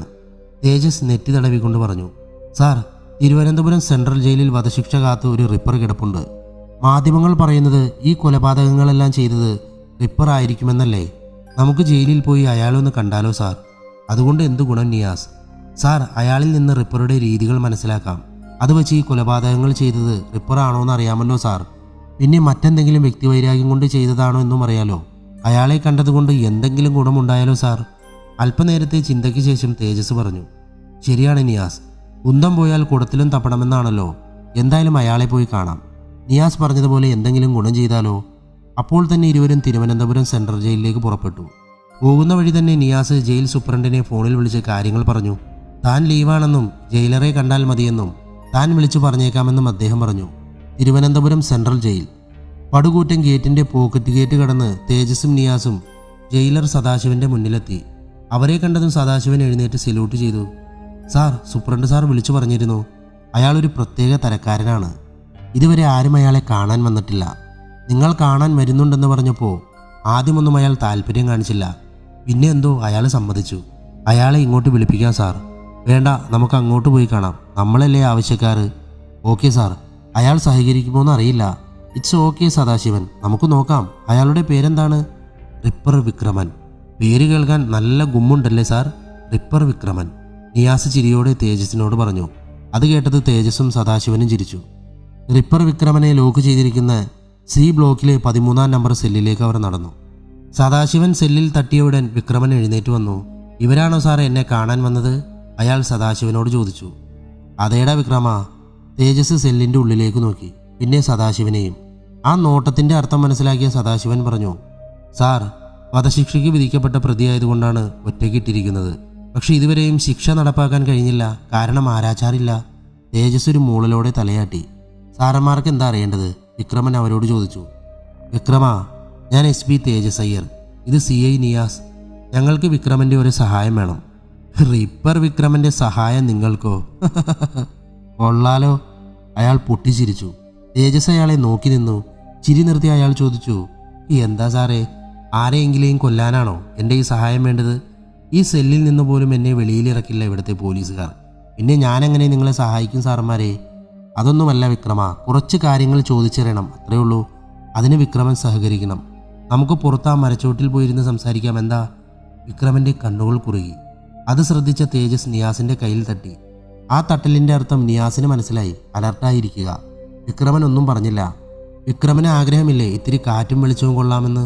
തേജസ് വീണ്ടും ചോദിച്ചു. നിങ്ങളുടെ ഒലിപ്പീര് വർത്താനം കേട്ടിട്ടല്ല സാറേ. ഞാൻ മരണവും കാത്ത് കിടക്കുന്നവനാ. ചാവുന്നതിന് മുമ്പ് എന്തെങ്കിലും ഒരു നല്ല കാര്യം ചെയ്യണമെന്ന് മനസ്സിലുണ്ടായിരുന്നു. അത് ചിലപ്പോൾ ഇതായിരിക്കും. പിന്നെ സാറ് പറഞ്ഞതുപോലെ ഇത്തിരി കാറ്റും വെളിച്ചവും കൊള്ളാം. തേജസ് സദാശിവനെ നോക്കി. സദാശിവ, തുറക്ക്. സാർ. സദാശിവൻ സംശയത്തോടെ തേജസിനെ നോക്കി. പേടിക്കണ്ട, തുറക്ക്. സദാശിവൻ സെല്ല് തുറന്നു. വിക്രമൻ പുറത്തേക്കിറങ്ങി. ആകാശത്തേക്ക് നോക്കി വരാന്തയിൽ നിന്ന് മുറ്റത്തേക്ക് ചാടിയിറങ്ങി. കൈകൾ വിടർത്തിയൊന്ന് വട്ടം കറങ്ങി. തേജസ് അയാളുടെ ഓരോ ചലനവും ശ്രദ്ധിച്ചുകൊണ്ടേയിരുന്നു. സ്വാതന്ത്ര്യം കിട്ടിയവൻ്റെ ആഹ്ലാദമായിരുന്നു അപ്പോൾ വിക്രമൻ്റെ മുഖത്ത്. അയാൾ തേജസിനെ നോക്കി പുഞ്ചിരിച്ചു. നന്ദിയുണ്ട് സാറേ, ഒരുപാട് നന്ദി. ഒന്ന് പുറത്തിറങ്ങി ആകാശം കണ്ടിട്ട് എത്ര വർഷമായി. സാറുമാർ വാ, എന്താണ് നിങ്ങൾക്കറിയേണ്ടത്? തേജസ് അയാളെയും കൂട്ടി അവിടെയുള്ള മരച്ചുവട്ടിലേക്ക് നടന്നു. തൊട്ടുപുറകെ നിയാസും സദാശിവനും. റിപ്പർ വിക്രമൻ പുറത്തേക്ക് ഇറങ്ങിയത് കണ്ട് മറ്റു ജയിൽ നിവാസികൾ എന്തോ അത്ഭുതജീവിയെ കാണുന്നത് പോലെ നോക്കി നിന്നു. വിക്രമൻ മരച്ചുവട്ടിൽ ചമ്രം പടിഞ്ഞിരുന്നു കൊണ്ട് ചോദിച്ചു. ചോദിക്കു സാറേ, എന്താ അറിയേണ്ടത്? എനിക്കറിയേണ്ടത് നിങ്ങൾ റിപ്പർമാരുടെ രീതികളെക്കുറിച്ചാണ് വിക്രമ. എന്താ സാറേ, സാറിനും റിപ്പറാവാനുള്ള ആഗ്രഹമുണ്ടോ? തേജസ് തൻ്റെ സർക്കിളിലുണ്ടായ കൊലപാതകവും അതിൻ്റെ രീതിയും പറഞ്ഞു കൊടുത്തു. ഒപ്പം സത്യജിത്തിൻ്റെ വീട്ടിലെ CCTV ഫുട്ടേജിൻ്റെ വീഡിയോ തൻ്റെ മൊബൈലിൽ കാണിച്ചു കൊടുത്തു. വിക്രമൻ വീഡിയോ ഫുള്ള് കണ്ടതിന് ശേഷം സദാശിവനോട് ചോദിച്ചു. സദാശിവൻ സാറേ, ഒരു സിഗരറ്റ് തരുമോ? സദാശിവൻ തേജസിനെ നോക്കി. തേജസ് കൊടുക്കുവാൻ തലയാട്ടി കാണിച്ചു. സദാശിവൻ പാൻറ്റിൻ്റെ പോക്കറ്റിൽ നിന്ന് ഒരു വിൽസ് സിഗരറ്റ് പാക്കറ്റിൽ നിന്നെടുത്ത് അതിൽ നിന്ന് ഒരു സിഗരറ്റും ലൈറ്ററും കൊടുത്തു.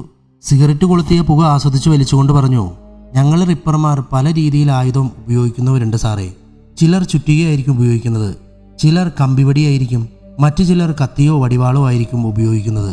പക്ഷെ എല്ലാവരുടെയും ലക്ഷ്യം ഒന്ന് മാത്രം, മോഷണം. അത് സ്ഥിരമായി ചെയ്യാറില്ല.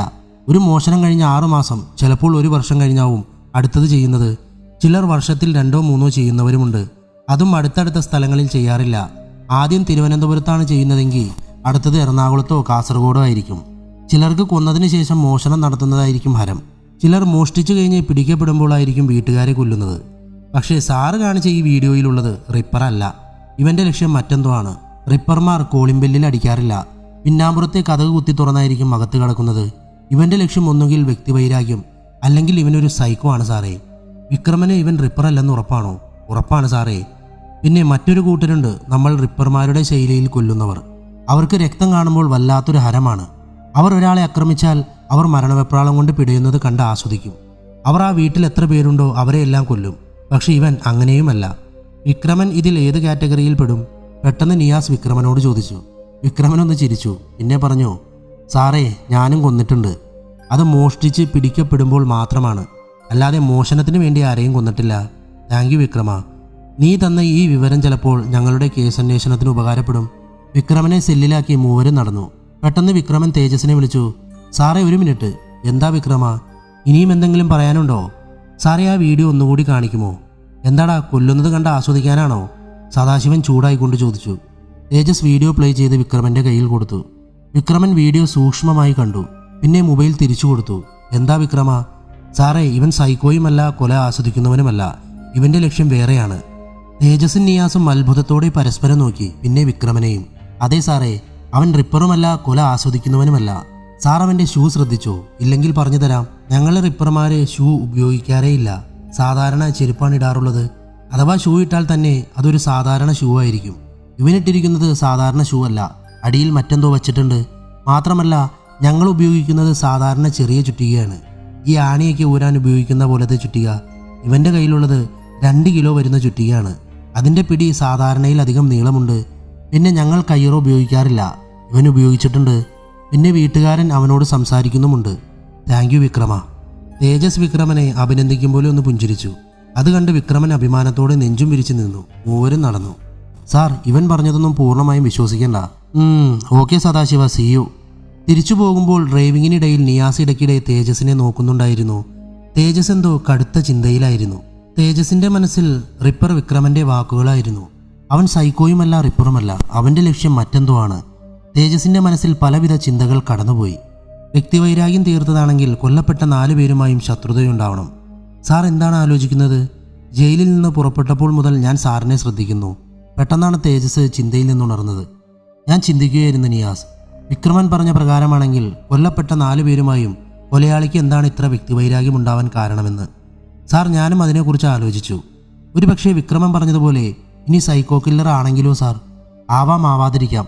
പക്ഷേ നിയാസ്, സൈക്കോ കില്ലർ ആണെങ്കിൽ എന്തിന് ചാരിറ്റി പ്രവർത്തകരെ മാത്രം ലക്ഷ്യമിടുന്നു? എനിക്ക് തോന്നുന്നത് വ്യക്തിവൈരാഗ്യമാവുമെന്നാണ്. സാർ, ഒരാൾക്ക് 4 പേരോടും വ്യക്തിവൈരാഗ്യം ഉണ്ടാകാം, അത് സ്വാഭാവികം. പക്ഷേ കൊല്ലപ്പെട്ട 4 പേരും 4 സ്ഥലങ്ങളിലുള്ളവരാണല്ലോ. അപ്പോൾ അവരോടെങ്ങനെ വ്യക്തിവൈരാഗ്യം തോന്നും സാർ? അത് നമ്മൾ കണ്ടുപിടിക്കണം നിയാസ്. ആദ്യം കൊല്ലപ്പെട്ടവർ 4 പേരും തമ്മിൽ സൗഹൃദം ഉണ്ടായിരുന്നു എന്ന് അന്വേഷിക്കണം. പിന്നെ മറ്റു 3 പേർക്ക് സത്യജിത്തിനോട് എന്തെങ്കിലും ശത്രുത ഉണ്ടായിരുന്നോ എന്നും. മറ്റു കൊലകൾ ചെയ്തത് രാഹുൽ ആയിരിക്കുമെന്നാണോ സാറിൻ്റെ വിശ്വാസം? ചിലപ്പോൾ അങ്ങനെയും ആവാൻ നിയാസ്. സത്യജിത്തിൻ്റെ മരണത്തിൽ അവർക്ക് പങ്കുണ്ടെങ്കിൽ അതറിഞ്ഞ് രാഹുൽ പകരം വീട്ടിയതാണെങ്കിലോ? എൻ്റെ ഊഹം പറഞ്ഞതാണ്. അങ്ങനെയും ആവാം. പക്ഷേ സത്യജിത്തിനെ കൊന്ന അതേ കൊലയാളിയല്ലേ സാർ മറ്റുള്ളവരെയും കൊന്നത്? അപ്പോൾ രാഹുൽ എങ്ങനെ കൊലയാളിയാവും? അതും ഒരു ചോദ്യമാണ്.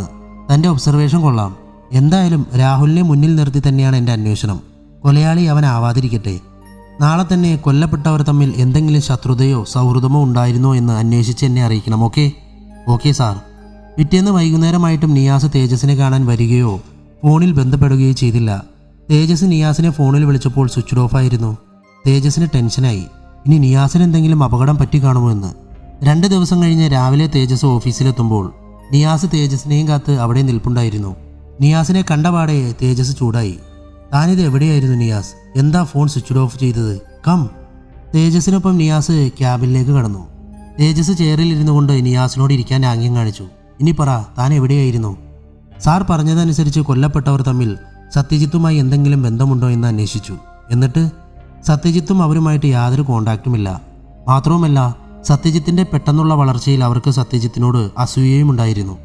സത്യജിത്തിൻ്റെ ചാരിറ്റി തകർക്കാൻ വേണ്ടി അവർ സോഷ്യൽ മീഡിയ വഴി ആവുന്നതും ശ്രമിച്ചു നോക്കി. എന്നാൽ അതൊന്നും ഫലം കണ്ടില്ല. സത്യജിത്ത് അവരുടെ നാട്ടിലുള്ളവരെയും സഹായിക്കുമായിരുന്നു. അപ്പോൾ അവരാണ് സത്യജിത്തിൻ്റെ കൊലപാതകത്തിന് പിന്നിലെന്നാണോ നിയാസ് പറഞ്ഞു വരുന്നത്? നോ സാർ, അതിനു വേണ്ടിയുള്ള ശത്രുതയൊന്നും അവർക്കില്ലായിരുന്നു. കൊലയാളി മറ്റാരുമാണ്. ഇത്രയും അന്വേഷിക്കാനാണോ താൻ ഇന്നലെ മുഴുവൻ ഫോൺ സ്വിച്ച് ഓഫ് ചെയ്തത്? നിയാസ് ചിരിച്ചു. സാർ, കഥയിലൊരു ട്വിസ്റ്റ് ഉണ്ട്. ട്വിസ്റ്റോ? Yes sir.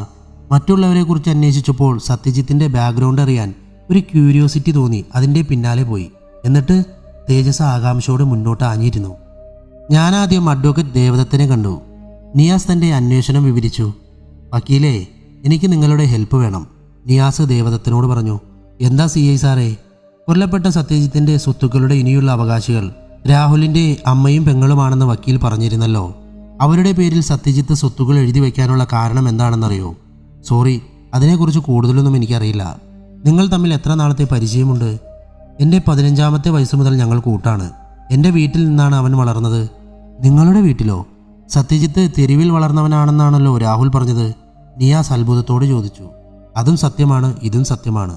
കൂടുതൽ എന്തെങ്കിലും അറിയണമെങ്കിൽ എൻ്റെ ഫാദറിനെ കണ്ടാൽ മതി. അദ്ദേഹമാണ് അവനെ വീട്ടിൽ കൊണ്ടുവന്നത്. അദ്ദേഹം ഇപ്പോൾ എവിടെയാണ്? ദേവദത്തിന് ആ അഡ്രസ്സ് എഴുതി കൊടുത്തു. നിയാസ് അതുമായി തൃശ്ശൂരുള്ള അറക്കൽ തറവാട്ടിലേക്ക് പുറപ്പെട്ടു. അറക്കൽ തറവാട് വരിക്കാശ്ശേരി മനയുടെ അത്രയും വലിപ്പമില്ലെങ്കിലും ഏകദേശം അതേ മാതൃകയിൽ പണി കഴിപ്പിച്ച തറവാട്. നിയാസ് ചെല്ലുമ്പോൾ ഉമ്മറത്ത് ചാരുകസാരയിൽ ഒരു വയസ്സായ ആൾ ചാരിക്കിടപ്പുണ്ട്. ഈ അറക്കൽ ദേവരാജൻ? നിയാസ് അയാളോട് ചോദിച്ചു. ഞാൻ തന്നെയാണ് ദേവരാജൻ. ആരാ? മനസ്സിലായില്ല. ഞാൻ സർക്കിൾ ഇൻസ്പെക്ടർ നിയാസ്. സത്യജിത്തിൻ്റെ കൊലപാതകത്തിൻ്റെ അന്വേഷണവുമായി ബന്ധപ്പെട്ട് വന്നതാണ്. എനിക്ക് താങ്കളിൽ നിന്ന് സത്യജിത്തിനെ കുറിച്ച് കുറച്ച് കാര്യങ്ങൾ അറിയണമായിരുന്നു. താങ്കളുടെ മകൻ ദേവദത്തനാണ് പറഞ്ഞത് താങ്കളാണ് സത്യജിത്തിനെ ഇവിടെ കൊണ്ടുവന്ന് വളർത്തിയതെന്ന്. സാർ കയറിയിരിക്കെ. ഞാനവനെ ഇവിടെ കൊണ്ടുവന്നത്. സാറിന് എന്താണ് അറിയേണ്ടത്? സത്യജിത്തിനെ കുറിച്ചുള്ള എല്ലാ വിവരവും. എനിക്കറിയാവുന്നതെല്ലാം ഞാൻ പറയാം സാറേ. എൻ്റെ കുഞ്ഞിനെ എന്തിനാ കൊന്നതെന്നും ആരാ കൊന്നതെന്നും ഈ സമൂഹം അറിയണം സാറേ. പണ്ടെനിക്ക് വാഴക്കുലയുടെ ബിസിനസ് ഉണ്ടായിരുന്നു. തമിഴ്നാട്ടിൽ നിന്ന് വാഴക്കുലയെടുത്ത് കോഴിക്കോടും എറണാകുളത്തുമൊക്കെ സപ്ലൈ ചെയ്തുകൊണ്ടിരിക്കുന്നത് ഞാനായിരുന്നു. ഒരിക്കൽ കോഴിക്കോട് മാർക്കറ്റിൽ ലോഡുമായി ചെന്നപ്പോൾ അവിടെ പോലീസും ആൾക്കൂട്ടവുമായി ഭയങ്കര ബഹളം. തിരക്കിയപ്പോൾ അറിഞ്ഞത് ചുമട്ടുതൊഴിലാളിയായ രാമൻകുട്ടിയെ കഞ്ചാവ് കേസിൽ പോലീസ് അറസ്റ്റ് ചെയ്യാൻ വന്നതാണെന്ന്. രാമൻകുട്ടിയെന്ന് പറഞ്ഞാൽ സത്യജിത്തിൻ്റെ അച്ഛൻ. അതവനെ ആരോ ചതിച്ചതായിരുന്നു. രാമൻകുട്ടി ഒരു നിഷേധിയായിരുന്നു. അതുകൊണ്ട് തന്നെ ചില മുതലാളിമാർക്ക് അവൻ കണ്ണിലെ കരടായിരുന്നു. അവരിൽ ആരോ അവനെ ചതിച്ചതാണ്. രാമൻകുട്ടിയെ പോലീസ് കൊണ്ടുപോയപ്പോൾ വീട്ടുടമ ഭാര്യയെയും മകനെയും ഇറക്കി വിട്ടു. അവർ വാടക വീട്ടിലായിരുന്നു താമസം. പിന്നെ ഒരിക്കൽ അവിടെ ചെല്ലുമ്പോൾ ഒരു 12 വയസ്സുകാരൻ പയ്യൻ ചുമട്ട് തൊഴിലാളികൾക്കൊപ്പം നിന്ന് അവനെ കൊണ്ടാവുന്ന ജോലികൾ ചെയ്യുന്നതാണ്. തിരക്കിയപ്പോഴാണ് അറിഞ്ഞത് അത് രാമൻകുട്ടിയുടെ മകനാണെന്നും അവൻ്റെ അമ്മ 3 മാസം മുമ്പ് തെരുവിൽ കിടന്ന് മരിച്ചെന്നും. ലോഡിറക്കാൻ പോകുമ്പോൾ താങ്കളും കൂടെ പോകുമായിരുന്നു? സ്ഥിരമായൊന്നും പോകില്ല, വല്ലപ്പോഴും. അപ്പോഴേക്കും ഒരു കുലീനിയായ ഒരു സ്ത്രീ അവർക്ക് കുടിക്കാൻ സംഭാരവുമായി വന്നു. അവർ ഗ്ലാസ് അവർക്ക് നേരെ നീട്ടിക്കൊണ്ട് ദേവരാജനോട് ചോദിച്ചു, ആരാ ഇത്? ഇത് സർക്കിൾ ഇൻസ്പെക്ടർ. നമ്മുടെ സത്യജിത്തിൻ്റെ കേസിൻ്റെ അന്വേഷണവുമായി ബന്ധപ്പെട്ട് വന്നതാണ്. അത് കേട്ട് അവർ കരയാൻ തുടങ്ങി. എൻ്റെ മോൻ പാവമായിരുന്നു സാറേ, അവനെയാ. ദേവു, നീ അകത്തു പോ, ദേവരാജൻ അവരെ നോക്കി പറഞ്ഞു. അവർ കണ്ണുകൾ തുടച്ചുകൊണ്ട് അകത്തേക്ക് പോയി. എൻ്റെ ഭാര്യയെ സാറേ, അവൾക്ക് ദേവദത്തിനേക്കാൾ ജീവനായിരുന്നു സത്യജിത്തിനെ. ഇത് പറയുമ്പോൾ അദ്ദേഹത്തിൻ്റെ കണ്ണുകളും നിറഞ്ഞു. ബാക്കി പറഞ്ഞില്ലല്ലോ. ആരോരുമില്ലാത്ത തെരുവിൽ കിടക്കുന്ന അവനെ കണ്ടിട്ട് എനിക്ക് സഹിച്ചില്ല സാറേ. തിരികെ പോരുമ്പോൾ ഞാൻ അവനെയും കൂടെ കൂട്ടി. ഇവിടെ കൊണ്ടുവന്ന് ദേവദത്തിൻ്റെ സ്കൂളിൽ ചേർത്തു. പക്ഷേ 1 വർഷമേ അവൻ സ്കൂളിൽ പോയുള്ളൂ. അവന് പഠിക്കേണ്ടെന്ന് പറഞ്ഞു. ഞങ്ങളാവുന്നതും പറഞ്ഞു പഠിക്കാൻ. പക്ഷേ അവൻ കൂട്ടാക്കിയില്ല. അവൻ എന്തെങ്കിലും ജോലി ചെയ്താൽ മതിയെന്ന്. അങ്ങനെ അവനും വണ്ടിയിൽ ലോഡെടുക്കാൻ പോയി തുടങ്ങി. പ്രായപൂർത്തിയായപ്പോൾ പിന്നെ ഡ്രൈവർ അവനായി. ഒരിക്കൽ ഞാനും അവൻ്റെ കൂടെ കോഴിക്കോട്ട് പോയി. പഴയ മുതലാളിമാരെല്ലാം മാറി അവരുടെ മക്കളായി ബിസിനസ് നോക്കി നടത്താൻ. അന്ന് ചെല്ലുമ്പോൾ പഴയൊരു മുതലാളിയെ കണ്ടു. അയാളിൽ നിന്നാണ് അറിഞ്ഞത് ശിക്ഷ കഴിഞ്ഞ് രാമൻകുട്ടി ഇറങ്ങിയപ്പോൾ ഭാര്യയെയും മകനെയും അന്വേഷിച്ച് ചെന്നിരുന്നുവെന്നും ഭാര്യ മരിച്ചതറിഞ്ഞ് അയാൾ എങ്ങോട്ട് പോയെന്നും. രാമൻകുട്ടി സത്യജിത്തിനെ തേടി ഇവിടെ വന്നില്ലേ? നിയാസ് ഇടയ്ക്ക് കയറി ചോദിച്ചു. ഇല്ല, ഇവിടെ വന്നില്ല. അവിടെയുള്ളവർ കരുതി സത്യജിത്തിനെ തേടി ഇവിടെ വന്നു കാണുമെന്ന്. സത്യജിത്ത് അറിഞ്ഞിരുന്നോ അവൻ്റെ അച്ഛൻ ജയിലിൽ നിന്നിറങ്ങിയപ്പോൾ അവനെ തേടി ചെന്നിരുന്നുവെന്ന്? അറിഞ്ഞിരുന്നു. പക്ഷെ അവനത് കേട്ടിട്ട് വലിയ ഭാവവ്യത്യാസങ്ങളൊന്നുമില്ലായിരുന്നു. അവൻ്റെ അച്ഛനും അമ്മയും ഞങ്ങളായിരുന്നു. പിന്നെ എന്തുണ്ടായി? നിയാസിന് ജിജ്ഞാസ അടക്കാനായില്ല. ഒരിക്കൽ ലോഡും കൊണ്ടുപോയി തിരിച്ചു വന്ന അവൻ ആകെ മൂഡ് ഓഫായിരുന്നു. കാര്യം ചോദിച്ചിട്ട് ആദ്യമൊന്നും അവൻ പറഞ്ഞില്ല. പിന്നെ ഒരുപാട് പ്രാവശ്യം ചോദിച്ചപ്പോൾ പറയേണ്ടി വന്നു. എന്തായിരുന്നു അവൻ പറഞ്ഞത്? നിയാസ് ജിജ്ഞാസയോട് ചോദിച്ചു. ലോഡിറക്കിയ തൊഴിലാളികളുടെ കൂട്ടത്തിൽ രാമൻകുട്ടിയും ഉണ്ടായിരുന്നുവെന്ന്. അവൻ അന്വേഷിച്ചപ്പോൾ അയാൾക്ക് വേറെ ഭാര്യയും 2 കുട്ടികളുമുണ്ട്, ഒരാണും ഒരു പെണ്ണും. പക്ഷെ രാമൻകുട്ടി സത്യജിത്തിനെ തിരിച്ചറിഞ്ഞില്ല. അവൻ അയാളുമായി പിന്നെ അടുത്തു. അതിനുശേഷം സത്യജിത്ത് എന്നോട് ഒരിക്കൽ പറഞ്ഞു, അച്ഛാ, എനിക്കെന്തെങ്കിലും സ്വന്തമായി ബിസിനസ് തുടങ്ങണമെന്ന്. വിദ്യാഭ്യാസം കുറവാണെങ്കിലും എല്ലാത്തിനും നല്ല കഴിവ് അവനുണ്ടായിരുന്നു. അങ്ങനെയാണ് ഞാൻ ഗ്ലോബൽ ജോബ് കമ്പനി ഇട്ട് കൊടുക്കുന്നത്. അവന് വേണ്ടി ദേവദത്തനും എന്നോട് പറഞ്ഞിരുന്നു അവൻ്റെ ആവശ്യം സാധിച്ചു കൊടുക്കാൻ. പിന്നീടാണ് അറിഞ്ഞത് രാമൻകുട്ടി മരിച്ചുപോയെന്നും അയാളുടെ മകന് അവൻ ജോലി കൊടുത്തെന്നും. പിന്നെ അവനായി സത്യജിത്തിൻ്റെ സന്തത സഹചാരി. അപ്പോൾ രാഹുൽ? നിയാസ് വിശ്വസിക്കാനാവാതെ ചോദിച്ചു. അതെ, സത്യജിത്തിൻ്റെ സഹോദരനാണ് രാഹുൽ. പക്ഷെ ആ വിവരം രാഹുലിനറിയില്ല. എൻ്റെ മോൻ മരിക്കുന്നതിന് 1 ആഴ്ച മുമ്പ് ഇവിടെ വന്നിരുന്നു. അന്നും അവൻ എന്നോട് പറഞ്ഞത് ഒരിക്കലും രാഹുലോ അമ്മയോ പെങ്ങളോ അറിയരുത് അവൻ ആരാണെന്ന്. ഈ നിമിഷം വരെ രാഹുലിനറിയില്ല സത്യജിത്ത് അവൻ്റെ സ്വന്തം ജ്യേഷ്ഠനായിരുന്നുവെന്ന്. ഇതെല്ലാം ദേവദത്തിനും അറിയാമായിരുന്നു. അവനും അറിയാമായിരുന്നു. എല്ലാ കാര്യങ്ങളും സത്യജിത്ത് ദേവനോട് പറയുമായിരുന്നു. അപ്പോൾ അതുകൊണ്ടാണ് സ്വത്തുക്കൾ രാഹുലിൻ്റെയും അമ്മയുടെയും പെങ്ങളുടെയും പേരിൽ എഴുതി വെച്ചത്. നിയാസ് മനസ്സിലോർത്തു. സത്യജിത്തിൻ്റെ വിവാഹത്തെക്കുറിച്ചൊന്നും പറഞ്ഞില്ല. നിയാസ് വീണ്ടും ചോദിച്ചു. അവൻ്റെ ഇഷ്ടമായിരുന്നു ഒരു അനാഥ പെണ്ണിനെ കല്യാണം കഴിക്കണമെന്ന്. ഞങ്ങളാരും എതിര് പറഞ്ഞില്ല. എല്ലാം അവൻ്റെ ഇഷ്ടത്തിന് വിട്ടുകൊടുത്തു. പക്ഷെ വെറും 1 വർഷമേ എൻ്റെ കുഞ്ഞുങ്ങൾ ഒരുമിച്ച് ജീവിച്ചുള്ളൂ. മറ്റൊരു വിവാഹം ചെയ്യാൻ ഞങ്ങൾ നിർബന്ധിച്ചെങ്കിലും അവൻ സമ്മതിച്ചില്ല. അവസാനമായി ഒരു ചോദ്യം കൂടി ചോദിച്ചോട്ടെ? സത്യജിത്തിന് ശത്രുക്കൾ ആരെങ്കിലും ഉള്ളതായി താങ്കൾക്കോ ദേവദത്തനോ അറിയുമോ? ഇല്ല, അതിനെക്കുറിച്ചൊന്നും എന്നോടോ ദേവനോടോ പറഞ്ഞിട്ടില്ല. എന്നോട് പറയാത്ത ഒരു കാര്യവും അവൻ്റെ ജീവിതത്തിൽ ഉണ്ടായിട്ടില്ല. Okay, thank you. ഞാനിറങ്ങട്ടെ. എന്തെങ്കിലും ആവശ്യം വന്നാൽ ഞാൻ ഇനിയും വരും. സാറിനൊപ്പം വേണമെങ്കിലും വരാം. നിയാസ് അവിടെ നിന്നും ഇറങ്ങി. അപ്പോൾ സത്യജിത്തിൻ്റെ സഹോദരനാണ് രാഹുലല്ലേ? എല്ലാം നിയാസിൽ നിന്നറിഞ്ഞിട്ട് തേജസ് ആത്മകഥം പോലെ ചോദിച്ചു. അതെ സാർ. എങ്കിലും കൊലയാളി രാഹുൽ അല്ല എന്നുള്ള സംശയം മാറുന്നില്ലല്ലോ നിയാസ്? സാർ, എനിക്ക് തോന്നുന്നത് രാഹുലിനെ കൊടുക്കാൻ വേണ്ടി മറ്റാരോ ചെയ്യുന്നതാണെന്നാണ്. അല്ലെങ്കിൽ കൊലകൾ നടന്ന സ്ഥലങ്ങളിൽ രാഹുൽ പോയ ദിവസങ്ങളിൽ തന്നെ കൊലപാതകങ്ങൾ നടക്കുമോ? ഇനി ഒരു പക്ഷേ സ്വത്തുക്കൾ രാഹുലിൻ്റെ കുടുംബത്തിന് എഴുതി വെച്ചതുകൊണ്ട് ദേവദത്തൻ ചെയ്തതാവുമോ? സാർ, പക്ഷെ അതുകൊണ്ട് അയാൾക്ക് എന്ത് ലാഭം? സ്വത്തുക്കളെല്ലാം രാഹുലിൻ്റെയും അമ്മയുടെയും പെങ്ങളുടെയും പേരിലല്ലേ? അതേ നിയാസ്, നമ്മളൊന്ന് ഓർക്കണം. അയാളൊരു വക്കീലാണ്. അതിൻ്റേതായ കൂർമ്മ ബുദ്ധി അയാൾക്കുണ്ടാകും. രാഹുലിനെ കുടുക്കി അകത്താക്കിയാൽ ആ അമ്മയെയും പെങ്കൊച്ചിനെയും ഭീഷണിപ്പെടുത്തിയോ അല്ലെങ്കിൽ രാഹുലിനെ രക്ഷപ്പെടുത്താമെന്ന് പറഞ്ഞോ സ്വത്തുകൾ സ്വന്തമാക്കാം. തേജസിന്റെ വാക്കുകൾ നിയാസ് മനസ്സിലിട്ട് ആലോചിച്ചു നോക്കി. ശരിയാണ്, അങ്ങനെയും ആവാം. പക്ഷേ സാർ പറഞ്ഞത് ചിലപ്പോൾ അങ്ങനെയും ആവാം. പക്ഷെ അവിടെയും പൊരുത്തക്കേടുണ്ടല്ലോ സാർ. എന്താണ് നിയാസ് പൊരുത്തക്കേട്? സാർ, കൊലയാളി ഏകദേശം രാഹുലിന്റെ പൊക്കവും വണ്ണവും ഉള്ളയാളാണ് അല്ലേ? അതെ. തേജസ് ടേബിളിൽ കൈമുട്ടി ഊന്നി മുന്നോട്ട് ആഞ്ഞിരുന്നു. അഡ്വക്കേറ്റ് ദേവദത്തൻ രാഹുലിനേക്കാളും നല്ല വണ്ണമുണ്ട്. പിന്നെ കൊലയാളി ദേവദത്തൻ എങ്ങനെയാകും? തേജസ് അത്രയും ചിന്തിച്ചില്ലായിരുന്നു.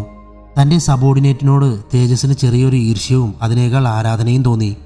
ശരിയാണ് നിയാസ്, ഞാൻ അത്രയ്ക്ക് അങ്ങ് ചിന്തിച്ചില്ല. എനിവേ, ഈ കേസ് നമ്മുടെ കയ്യിൽ നിന്നും പോകും. IG തന്ന സമയത്ത് നമുക്ക് ഈ കേസ് തെളിയിക്കാനോ കൊലയാളിയെ പിടികൂടാനോ കഴിയുമെന്ന് തോന്നുന്നില്ല. തേജസിന് വല്ലാത്ത വിഷമവും നിരാശയും തോന്നി. അത് മനസ്സിലാക്കിയ നിയാസ് ആത്മവിശ്വാസത്തോടെ പറഞ്ഞു, സാർ നിരാശപ്പെടണ്ട. ഈ കേസ് നമ്മൾ തന്നെ തെളിയിക്കും. കൊലയാളിയെ പിടികൂടുകയും ചെയ്യും. നിയാസിന്റെ ആത്മവിശ്വാസത്തോടെയുള്ള സംസാരത്തിൽ തേജസിനും അറിയാതെ ആത്മവിശ്വാസം തോന്നി. ആ പിന്നെ നിയാസ്, 2 ദിവസം ഞാനിവിടെ കാണില്ല. സാർ എവിടെ പോകുന്നു? നാട്ടിൽ പാലക്കാട്. അമ്മയെ കാണാൻ പോയിട്ട് ഒരുപാട് നാളായി. വിളിക്കുമ്പോഴെല്ലാം അമ്മ പരാതിയുടെ ഭാണ്ഡക്കെട്ടഴിക്കും. നാളെ പോകാൻ തീരുമാനിച്ചു. പിന്നെ എന്തെങ്കിലും പുതിയ ലീഡ് കിട്ടിയാൽ എന്നെ അറിയിക്കണം. Okay sure sir. പാലക്കാട് പോയി അമ്മയെ കണ്ട് തിരിച്ചു വരികയാണ് തേജസ്. അവൻ വാച്ചിലേക്ക് നോക്കി. സമയം വെളുപ്പിന് 2 മണി കഴിഞ്ഞു. നേരത്തെ ഇറങ്ങാൻ തുടങ്ങിയതാണ്. അപ്പോഴാണ് അമ്മാവൻ വന്നത്. പിന്നെ അദ്ദേഹത്തോട് സംസാരിച്ചിരുന്ന് സമയം പോയതറിഞ്ഞില്ല. അമ്മയുടെ ഏക സഹോദരനാണ്. മാത്രമല്ല താനെന്ന് വെച്ചാൽ ജീവനാണ് അമ്മാവന്. ഇന്നിനി പോകണ്ട എന്ന് അമ്മാവൻ പറഞ്ഞതാണ്. ഒരു വിധത്തിലാണ് അവിടെ നിന്ന് ഇറങ്ങിയത്. തേജസ് മനസ്സിലോർത്തു. അവൻ്റെ ചുണ്ടിൽ ഒരു പുഞ്ചിരിയുണ്ടായി. ശ്രദ്ധയോടെ കാർ ഓടിച്ചു വരികയാണ്. ഒരു വളവ് തിരിഞ്ഞപ്പോൾ ആരോ ഒരാൾ തലയിൽ കൂടി കരിമ്പടം പുതച്ച് നടന്നു പോകുന്നത് കണ്ടു. ആരായിരിക്കും ഈ സമയത്ത്? അവൻ മനസ്സിലോർത്തു. പെട്ടെന്നാണ് ഓർമ്മ വന്നത്, ഇനി കൊലയാളി റിപ്പറാകുമോ? അപ്പോഴേക്കും കാർ മുന്നോട്ട് പോയിരുന്നു. തേജസ് കാർ നിർത്തി പിറകോട്ട് നടന്നു.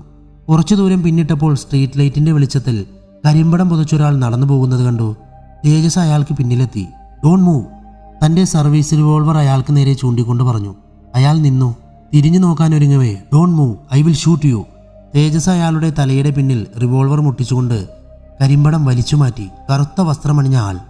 ഞൊടിയിടയ്ക്കുള്ളിൽ അയാൾ തേജസിന്റെ റിവോൾവർ പിടിച്ച കയ്യിൽ തോളിന് മുകളിലൂടെ കൈകൾ ഉയർത്തിപ്പിടിച്ച് മുന്നിലേക്ക് ആഞ്ഞു വലിച്ചു കുനിഞ്ഞ് തന്റെ ഷോൾഡറിന്റെ മുകളിലൂടെ വലിച്ച് നിലത്തടിച്ചു. അപ്രതീക്ഷിതമായി ഉണ്ടായ ആക്രമണത്തിൽ തേജസിന്റെ അടിതെറ്റി. വീഴ്ചയിൽ റിവോൾവർ തെറിച്ചുപോയി. കിടന്ന കിടപ്പിൽ മലർന്നു നോക്കുമ്പോൾ തന്റെ നെഞ്ചിന് നേരെ വരുന്ന ചുറ്റികയാണ് കണ്ടത്. തേജസ് പൊടുന്നതിന് ഉരുണ്ടുമാറി. അടിയുടെ ശക്തിയിൽ ഓടയുടെ സ്ലാബ് പൊട്ടിച്ചിതറി. പിടഞ്ഞെഴുന്നേറ്റ തേജസ് ഉയർന്നു ചാടി കറങ്ങി കാലുകൾ കൊണ്ട് അയാളുടെ പിടലിയിലടിച്ചു. അടികൊണ്ട് പിറകിലേക്ക് വേച്ചുപോയി അയാൾ. തേജസിന്റെ അടുത്ത പ്രഹരം മുഷ്ടി ചുരുട്ടി അയാളുടെ വയറിനും നെഞ്ചിനും മധ്യ ലക്ഷ്യമാക്കിയായിരുന്നു.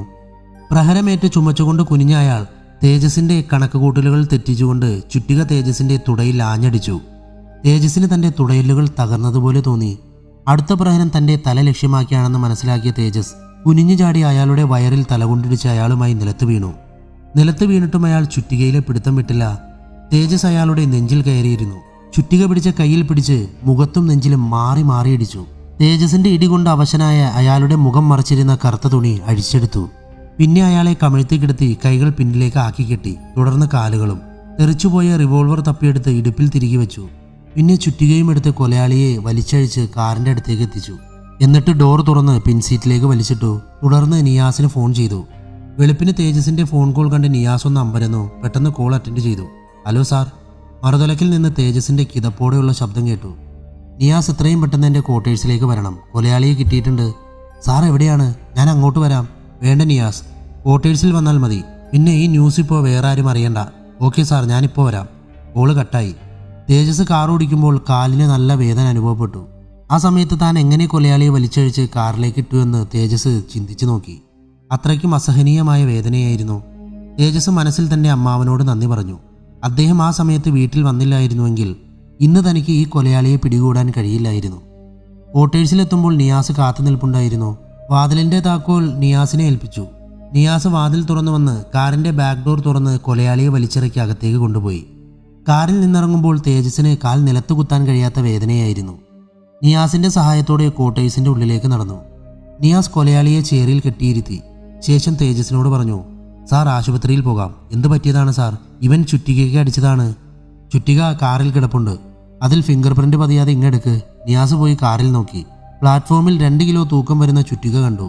അതിന്റെ പിടിക്ക് 2 അടിയോളം നീളമുണ്ടായിരുന്നു. കർച്ചീഫ് കൊണ്ട് ചുറ്റിക എടുത്ത് അകത്തേക്ക് പോയി. രാവിലെ നിയാസ് തേജസിനെയും കൊണ്ട് ആശുപത്രിയിലേക്ക് പോയി. ഡോക്ടർ എക്സ്റേ എടുപ്പിച്ചു. ഭാഗ്യത്തിന് ഫ്രാക്ചർ ഇല്ലായിരുന്നു. എന്നാൽ നല്ല രീതിയിൽ ചതവേറ്റിട്ടുണ്ട്. കഴിക്കാൻ പെയിൻ കില്ലർ ടാബ്ലറ്റും പുരട്ടാൻ ഓയിൻമെന്റും കൊടുത്തു. ക്വാർട്ടേഴ്സിലെത്തി ബ്രേക്ക്ഫാസ്റ്റും കഴിച്ച് പെയിൻ കില്ലറും കഴിച്ചിട്ട് കൊലയാളിയെ ചോദ്യം ചെയ്യാൻ ആരംഭിച്ചു. നിയാസ് കൊലയാളിയുടെ മുന്നിലേക്ക് ചെന്നു. തേജസിന്റെ ഇടികൊണ്ട് അയാളുടെ മുഖം മിങ്ങിയിരുന്നു. നിന്റെ പേരെന്താടാ? നിയാസ് അയാളുടെ മുടിയിൽ പിടിച്ചുയർത്തിക്കൊണ്ട് ചോദിച്ചു. വെള്ളം. അയാൾ അവശതയോടെ നിയാസിനെ നോക്കി ചോദിച്ചു. നിയാസ് തേജസിനെ നോക്കി. കൊടുക്കുവാൻ തേജസ് തലയാട്ടി. ഒരു കുപ്പി തണുത്ത വെള്ളം അയാളുടെ വായിലേക്ക് ഒഴിച്ചു കൊടുത്തു. ബാക്കി വെള്ളം തലയിലും മുഖത്തും ഒഴിച്ചു. തണുത്ത വെള്ളം തലയിലും മുഖത്തും വീണപ്പോൾ അയാൾക്ക് ആശ്വാസം തോന്നി. അത് മുഖത്ത് പ്രകടമായി. ഇനി പറ, എന്താ നിന്റെ പേര്? ജെയ്സൺ. Jason Samuel. തേജസ് ഹാൻഡിക്യാം ഓണാക്കി മേശപ്പുറത്ത് വെച്ചു. നീയാണോ സത്യജിത്തിനെയും മറ്റുള്ളവരെയും കൊന്നത്? അതെ. ജെയ്സൺ ഒരു കൂസലുമില്ലാതെ പറഞ്ഞു. എന്തിന്? അവനൊന്നും ജീവിച്ചിരിക്കാനുള്ള അർഹതയില്ലാത്തതുകൊണ്ട്. ജെയ്സന്റെ സ്വരത്തിൽ അമർഷം തുടിച്ചു. വ്യക്തമായി പറട പുന്നാര മോനെ. നിയാസിന്റെ പറച്ചിലും ചെകിട്ടത്തടിയും ഒരുമിച്ചായിരുന്നു. തേജസ് അവനെ തല്ലുന്നതിൽ നിന്നും നിയാസിനെ വിലക്കി. സാറേ, അവനൊക്കെ ചാരിറ്റിയുടെ മറവിൽ എന്തൊക്കെയാണ് കാട്ടിക്കൂട്ടുന്നതെന്നറിയോ? ഒരു ജോലിയും കൂലിയും ഇല്ലാത്തവന്മാരൊക്കെ ഇപ്പോൾ മണിമാളികയിൽ കഴിയുന്നല്ലോ. അതിനുള്ള പണം എവിടുന്ന് കിട്ടുന്നുവെന്ന് നിങ്ങൾ ആരെങ്കിലും അന്വേഷിച്ചിട്ടുണ്ടോ? ജെയ്സന് കോപം ഇരച്ചു കയറി. സത്യജിത്തിനെയും മറ്റുള്ളവരെയും കൊല്ലാൻ അതൊരു റീസൺ അല്ലല്ലോ ജെയ്സ. തേജസ് ശാന്തമായ സ്വരത്തിൽ പറഞ്ഞു. ഞാൻ ചെയ്തതിന് റീസൺ ഉണ്ട് സാർ. നിങ്ങളാരും കരുതും പോലെ മാന്യന്മാരല്ല അവർ. എൻ്റെ കുടുംബം തകർത്തതിന് പകരം വീട്ടിയതാണ് ഞാൻ. അതാണ് റീസൺ. ജെയ്സന്റെ മുഖം കോപം കൊണ്ട് വിറച്ചു. വാട്ട്? തേജസും നിയാസും ഒന്നും മനസ്സിലാവാതെ ജെയ്സനെ നോക്കി. അതെ സാർ, ഞാൻ എല്ലാം പറയാം. തേജസ് ഹാൻഡിക്യാം ഓഫാക്കി. അത് കണ്ടിട്ട് ജെയ്സൺ പറഞ്ഞു, എന്തിനാ സാർ ക്യാമറ ഓഫാക്കിയത്? ഞാൻ പറയുന്നത് കോടതിയും സമൂഹവും അറിയണം. ക്യാമറ ഓണാക്കൂ സാർ. അവൻ്റെ ശബ്ദത്തിലെ ദൃഢതയും അപേക്ഷയും മനസ്സിലാക്കിയ തേജസ് വീണ്ടും ക്യാമറ ഓണാക്കി. ഞാൻ എന്തിനു കൊന്നു എന്നറിയണമെങ്കിൽ ആദ്യം ഞാൻ ആരാണെന്നറിയണം. എൻ്റെ ജീവിതത്തിലുണ്ടായ ദുരന്തം എന്താണെന്നറിയണം. അതെല്ലാം കേൾക്കാനുള്ള ക്ഷമ നിങ്ങൾക്കുണ്ടോ? നീ പറ, കേൾക്കട്ടെ. തേജസ് അവൻ്റെ കണ്ണുകളിലേക്ക് നോക്കി പറഞ്ഞു. പെയിന്റ് പണിക്കാരനായിരുന്നു ഞാൻ. അച്ഛനും അമ്മയും ഇല്ലാത്തൊരു പാവം പെണ്ണിനെ സ്നേഹിച്ച് കല്യാണം കഴിച്ചു. എൻ്റെ വീട്ടിൽ സുഖമില്ലാത്ത അച്ഛനും അമ്മയും ഞാനും അനിയത്തിയും അടങ്ങിയ എൻ്റെ കൊച്ചു കുടുംബത്തിലേക്ക് ഞാൻ അവളെയും കൂട്ടിക്കൊണ്ടുവന്നു, എൻ്റെ മിനിയെ. സുഖമില്ലാത്ത അച്ഛനും വല്ലപ്പോഴും തൊഴിലുറപ്പ് പണിക്ക് പോകുന്ന അമ്മയ്ക്കും +2 പഠിക്കുന്ന അനിയത്തിക്കും ഏക ആശ്രയം ജെയ്സനായിരുന്നു. ആ കുടുംബത്തിലേക്കാണ് ജെയ്സൺ മിനി എന്ന പെൺകുട്ടിയെ കൈപിടിച്ചു കൊണ്ടുവന്നത്. 18 വയസ്സുള്ള വെളുത്ത കതിര് പോലുള്ള സുന്ദരിയായ പെൺകുട്ടിയായിരുന്നു മിനി. അവളെ ജെയ്സന്റെ വീട്ടുകാർക്ക് വലിയ സ്നേഹമായിരുന്നു. അവളെ കൊണ്ടുവരുമ്പോൾ ജെയ്സന് 22 വയസ്സ് മാത്രം. 23ാമത്തെ വയസ്സിൽ ജെയ്സൺ ഒരു പെൺകുഞ്ഞിൻ്റെ അച്ഛനായി. സന്തോഷകരമായ ജീവിതമായിരുന്നു അവരുടേത്. പെട്ടെന്നാണ് അവരുടെ ജീവിതത്തിൽ ആ ദുരന്തം സംഭവിച്ചത്. കുഞ്ഞിന് 2 വയസ്സുള്ളപ്പോൾ പെട്ടെന്നൊരു ദിവസം കുഞ്ഞ് കുഴഞ്ഞു വീണു. ആശുപത്രിയിൽ എത്തിച്ചു. എക്സ്റേയും സ്കാനിങ്ങും ചെയ്തു. സ്കാനിങ് പരിശോധിച്ച ഡോക്ടർ സൈമൺ പറഞ്ഞു, ജെയ്സ, കുഞ്ഞിന് ലിവർ ഡാമേജ് ആണ്. എത്രയും പെട്ടെന്ന് സർജറി വേണം. ജെയ്സൺ സ്തബ്ധനായിരുന്നു. ഡോക്ടർ തുടർന്നു, 3 മാസത്തിൻ്റെ ഉള്ളിൽ സർജറി നടത്തണം. ഇല്ലെങ്കിൽ കുഞ്ഞിന് ജീവൻ തന്നെ ആപത്താണ്. അതുവരെ മെഡിസിൻ കൊടുക്കണം. ഓപ്പറേഷന് എത്ര രൂപയാകും?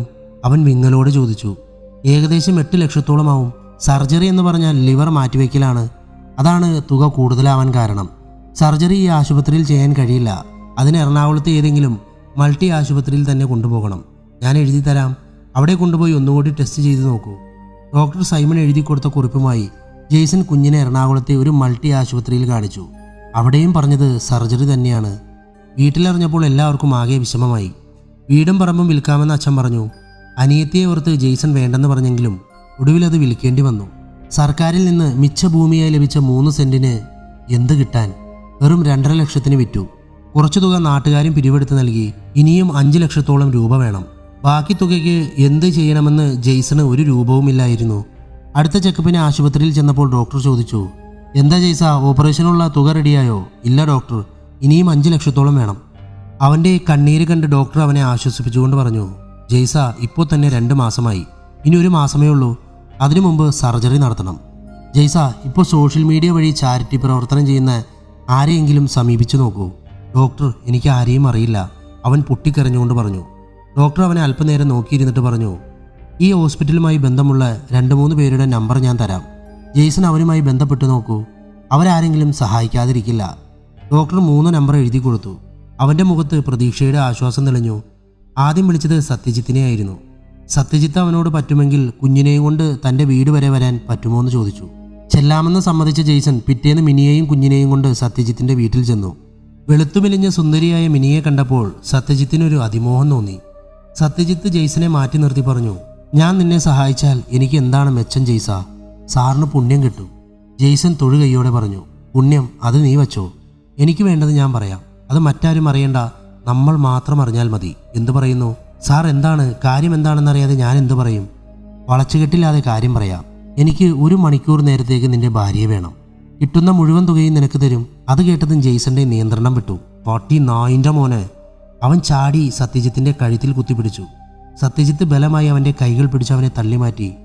വടിവേരുടെ മോനെ, നിന്റെ കുഞ്ഞിന്റെ ജീവനേക്കാളും വലുതാണോടാ ഒന്നുപറ്റ നിന്റെ പെണ്ണിന്റെ മാനം? സമ്മതമാണെങ്കിൽ നിൽക്കാം, ഇല്ലെങ്കിൽ ഇപ്പൊ തന്നെ ഇറങ്ങിക്കോളണം ഇവിടുന്ന്. ജെയ്സൺ മിനിയെയും കൂട്ടി ഇറങ്ങി. ജെയ്സന്റെ മുഖത്തെ ദേഷ്യഭാവം കണ്ടിട്ട് മിനി കാര്യം എന്താണെന്ന് ചോദിച്ചെങ്കിലും അവനൊന്നും പറഞ്ഞില്ല. മറ്റു 2 സ്ഥലങ്ങളിലും അവസ്ഥ മറ്റൊന്നായിരുന്നില്ല. അവർക്കാദ്യം 1 ലക്ഷം രൂപയും പെണ്ണും വേണം. പെണ്ണ് മിനി തന്നെ വേണമെന്നില്ല, പകരം ഏതെങ്കിലും കൊച്ചു പെൺകുട്ടിയായാലും മതി. ജെയ്സന് ഭ്രാന്ത് പിടിക്കുന്ന അവസ്ഥയായി. ഓപ്പറേഷനിന് ദിവസങ്ങൾ മാത്രം. ഒരു നല്ല മനുഷ്യന്റെ കാരുണ്യത്താൽ അയാൾ പണം നൽകാമെന്ന് സമ്മതിച്ചു. മുഴുവൻ ഫണ്ടും വരാൻ അല്പം താമസിച്ചു. അയാൾ ആശുപത്രിയിൽ സംസാരിച്ചെങ്കിലും മുഴുവൻ തുകയും അടയ്ക്കാതെ ഓപ്പറേഷൻ ചെയ്യാൻ പറ്റില്ലെന്ന് ആശുപത്രി അധികൃതർ പറഞ്ഞു. പണം വന്നപ്പോഴേക്കും കുഞ്ഞിന്റെ ജീവൻ നഷ്ടപ്പെട്ടിരുന്നു. കുഞ്ഞിനെ നഷ്ടപ്പെട്ട വിഷമത്തിൽ മിനി ആത്മഹത്യ ചെയ്തു. ഇത്രയും കേട്ട തേജസിനും നിയാസിനും അവനോട് എന്ത് പറയണമെന്നറിയാത്ത അവസ്ഥയിലായിരുന്നു. ഭാര്യയും കുഞ്ഞും നഷ്ടപ്പെട്ടു. ഉണ്ടായിരുന്ന കിടപ്പാടം പോയി. അച്ഛനും അമ്മയും പെങ്ങളും വഴിയാധാരമായി. ഇനി എല്ലാത്തിനും കാരണം അവരാണ്. അന്നവർ സഹായിച്ചിരുന്നുവെങ്കിൽ എനിക്കൊന്നും നഷ്ടപ്പെടില്ലായിരുന്നു. ഞാനൊരു കൊലപാതകിയും ആവില്ലായിരുന്നു. നിങ്ങൾക്കറിയുമോ, ഇവന്മാരെ പോലുള്ളവർ പല പെണ്ണിൻ്റെയും മാനത്തിന് വില പറഞ്ഞിട്ടുണ്ട്. സ്വന്തം കുഞ്ഞിൻ്റെ ജീവനോർത്ത് പലരും അവർക്ക് വഴങ്ങിക്കൊടുത്തിട്ടുണ്ട്, സ്വന്തം ഭർത്താവ് പോലും അറിയാതെ. 2-3 ലക്ഷം രൂപയ്ക്ക് ചെയ്യേണ്ട ഓപ്പറേഷനുകളാണ് ഇവന്മാരുടെ കമ്മീഷൻ ഉൾപ്പെടെ 8-10 ലക്ഷമാക്കിയത്. ഓരോ രോഗികളുടെയും പേരിൽ ഇവരുടെ അക്കൗണ്ടിൽ വരുന്നത് ലക്ഷങ്ങളും കോടികളുമാണ്. അതിൽ നിന്ന് രോഗികൾക്ക് കൊടുക്കുന്നത് തുച്ഛമായ തുകയാണ്. ബാക്കി കാശുകൊണ്ടാണ് ഇവനൊക്കെ മണിമാളികകൾ കെട്ടിപ്പൊക്കി ആർഭാടമായി ജീവിക്കുന്നത്. അതും പോരാഞ്ഞിട്ട് ഏതെങ്കിലും കുട്ടികളുടെ ഫോട്ടോ വെച്ച് ഏതെങ്കിലും രോഗത്തിൻ്റെ പേരും പറഞ്ഞ് ലക്ഷങ്ങളാണ് തട്ടിയെടുക്കുന്നത്. ഇങ്ങനെയുള്ളവന്മാർ ഈ ഭൂമിയിൽ ജീവിച്ചിരിക്കാൻ പാടില്ല സാർ. അവർ പറ്റിക്കുന്നത് പാവപ്പെട്ട രോഗികളെ മാത്രമല്ല, മനസാക്ഷിയുള്ള നിഷ്കളങ്കരായ പ്രവാസികളെയും കൂടിയാണ്. നല്ലവരായ ചാരിറ്റി പ്രവർത്തകരുണ്ട്, പക്ഷേ സത്യജിത്തിനെ പോലുള്ളവരുടെ ലിസ്റ്റ് ഇനിയുമുണ്ട് തീർക്കാൻ. ജെയ്സൺ ദേഷ്യവും സങ്കടവും അമർഷവും ഇടകലർന്ന സ്വരത്തിൽ പറഞ്ഞു. തേജസ് ജെയ്സനെ ശാന്തമായി നോക്കിക്കൊണ്ട് പറഞ്ഞു, ജെയ്സ, നീ പറഞ്ഞതൊക്കെ ശരിയാണ്. നിന്റെ ഭാഗത്ത് നിന്ന് ഒരു സാധാരണ മനുഷ്യനായി ചിന്തിച്ചാൽ നീ ചെയ്തത് തെറ്റല്ല, ശരി തന്നെയാണ്. പക്ഷേ ഞങ്ങൾ പോലീസുകാർക്ക് അതിന് കൂട്ടുനിൽക്കാൻ കഴിയില്ലല്ലോ. പിന്നെ നിയാസിനോട് പറഞ്ഞു, നിയാസ്, അറസ്റ്റ് രേഖപ്പെടുത്തി ഇന്ന് തന്നെ കോടതിയിൽ ഹാജരാക്കി തെളിവെടുപ്പിന് വേണ്ടി കസ്റ്റഡിയിൽ വാങ്ങണം. ഓക്കെ? Yes sir. പിന്നെ എല്ലാം പെട്ടെന്നായിരുന്നു. കോടതിയിൽ ഹാജരാക്കി തെളിവെടുപ്പിന് 3 ദിവസത്തേക്ക് കസ്റ്റഡിയിൽ വാങ്ങി. പത്രമാധ്യമങ്ങൾ റിപ്പർ ജെയ്സനെ SP തേജസ് അയ്യർ അതിസാഹസ്യമായി പിടികൂടിയെന്നും ഏറ്റുമുട്ടലിൽ തേജസിനെ പരിക്കേറ്റുവെന്നും കൊട്ടിഘോഷിച്ചു. തെളിവെടുപ്പ് കഴിഞ്ഞ 4-ാം ദിവസം ജെയ്സനെ കോടതിയിൽ ഹാജരാക്കി 15 ദിവസത്തേക്ക് ജാമ്യമില്ലാ വകുപ്പിൽ റിമാൻഡ് ചെയ്തു.